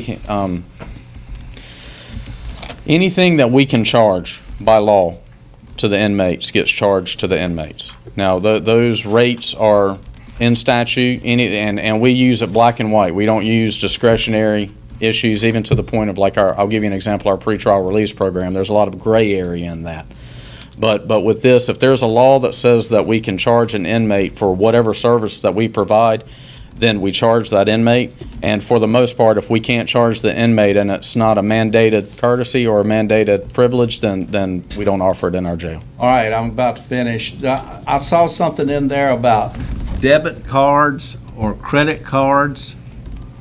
For if credits for the inmates, I mean, if they are going to purchase things from canteen, so if they are going to purchase additional snacks, or if they are going to purchase different approved hygiene items, then that is done through credits. So if I have a family member that's incarcerated, then I can add money to their account so they can make those payments on those items that we do not mandate that they have, but that they can have through the commissary service. You talked about adding money to accounts, maybe with a credit card or a debit card? Yes, we are trying, right now, we're limited, that we're pretty much a cash only. That we've got a kiosk inside the courthouse that people can come and they can put cash in that system that for the commissary for that said inmate. We're trying to get to the point where, say, a person's in Beaufort County, but all of their family's in Minnesota, that as long as they have internet connection, then they can wire those funds to the canteen account without actually having to be in person or have that transaction. All right, now one last thing, it was something about reconciling accounts monthly, and this should be done with someone with finance experience? Yes. You're going to be doing that, right? Yes. Somebody's going to be doing that. Yes. And as far as the funds go, we don't have, we don't keep funds, we don't keep cash balances, we don't keep any of those items. Anything that comes through us goes straight through us and then goes to finance. We make sure and reconcile to make sure that our people are doing what we're supposed to be doing. Finance is doing that, and then we are always, if there is another look or an additional look or any look that you want, we will make sure that is done to make sure that you're comfortable and finance is comfortable with what's going on with our money. But somebody in the sheriff's office is going to be signing off on those accounts before they go. Because finance is not necessarily going to know if there's irregularities. Yes, absolutely. We will have one staffer, which we have right now, that is directly in charge of the commissary service, and then that is going to be backed up by the chief jailer, and then the tertiary backup is going to be Lieutenant Bryan. So we'll have a person who's in charge, a backup, then a backup. All right, that takes care of me. I got one question, Charlie. Say somebody puts in $100 on this credit card, and the inmate is released, and he's still got $50 on. How do you reconcile that? There's the money is kept up as far as at the time of release. There's a request that's made, and those funds are provided to the inmate. In cash? Check. It's a check. Check. It says a check in the contract. Okay. Yeah. So you want to make a motion? And once again on that is, that's a system that's backed up several different ways. I'll second it. Who wants to make the motion? I'll second it. He's made the motion, I'll second it. All those in favor, raise your right hand. All those opposed? I got one question. We're done. Why would they go with tablets rather than just desktops? We have tried, we have tried, I will say that our folks in the jail have tried every way that we can think possible. We've had the idea of desktops, we've had kiosks. The biggest issue with the desktops is space. The space where we would have it, because we don't want to have it in the pods, and we really don't have any other place away from that, but we did look at it.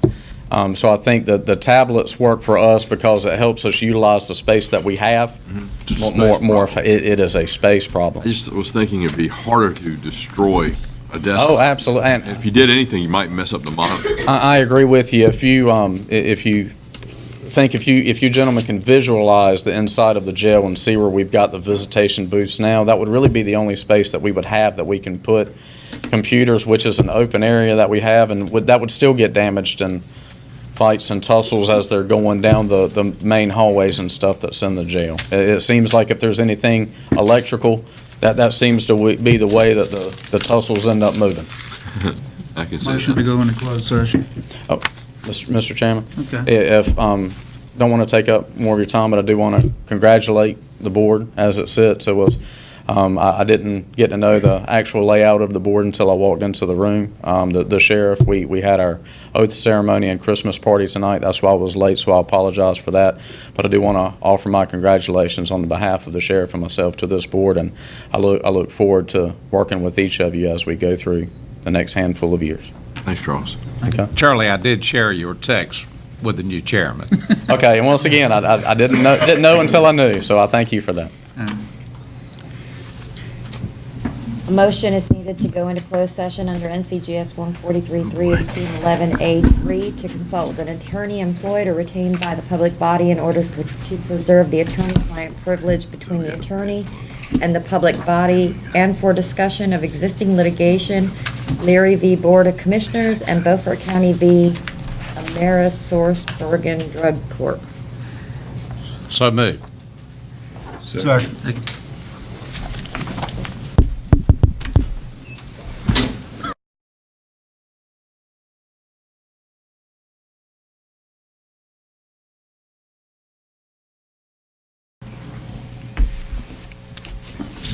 We're back from closed session. Motion to adjourn. So moved. Second. All those in favor, say aye. 7-0. You guys almost language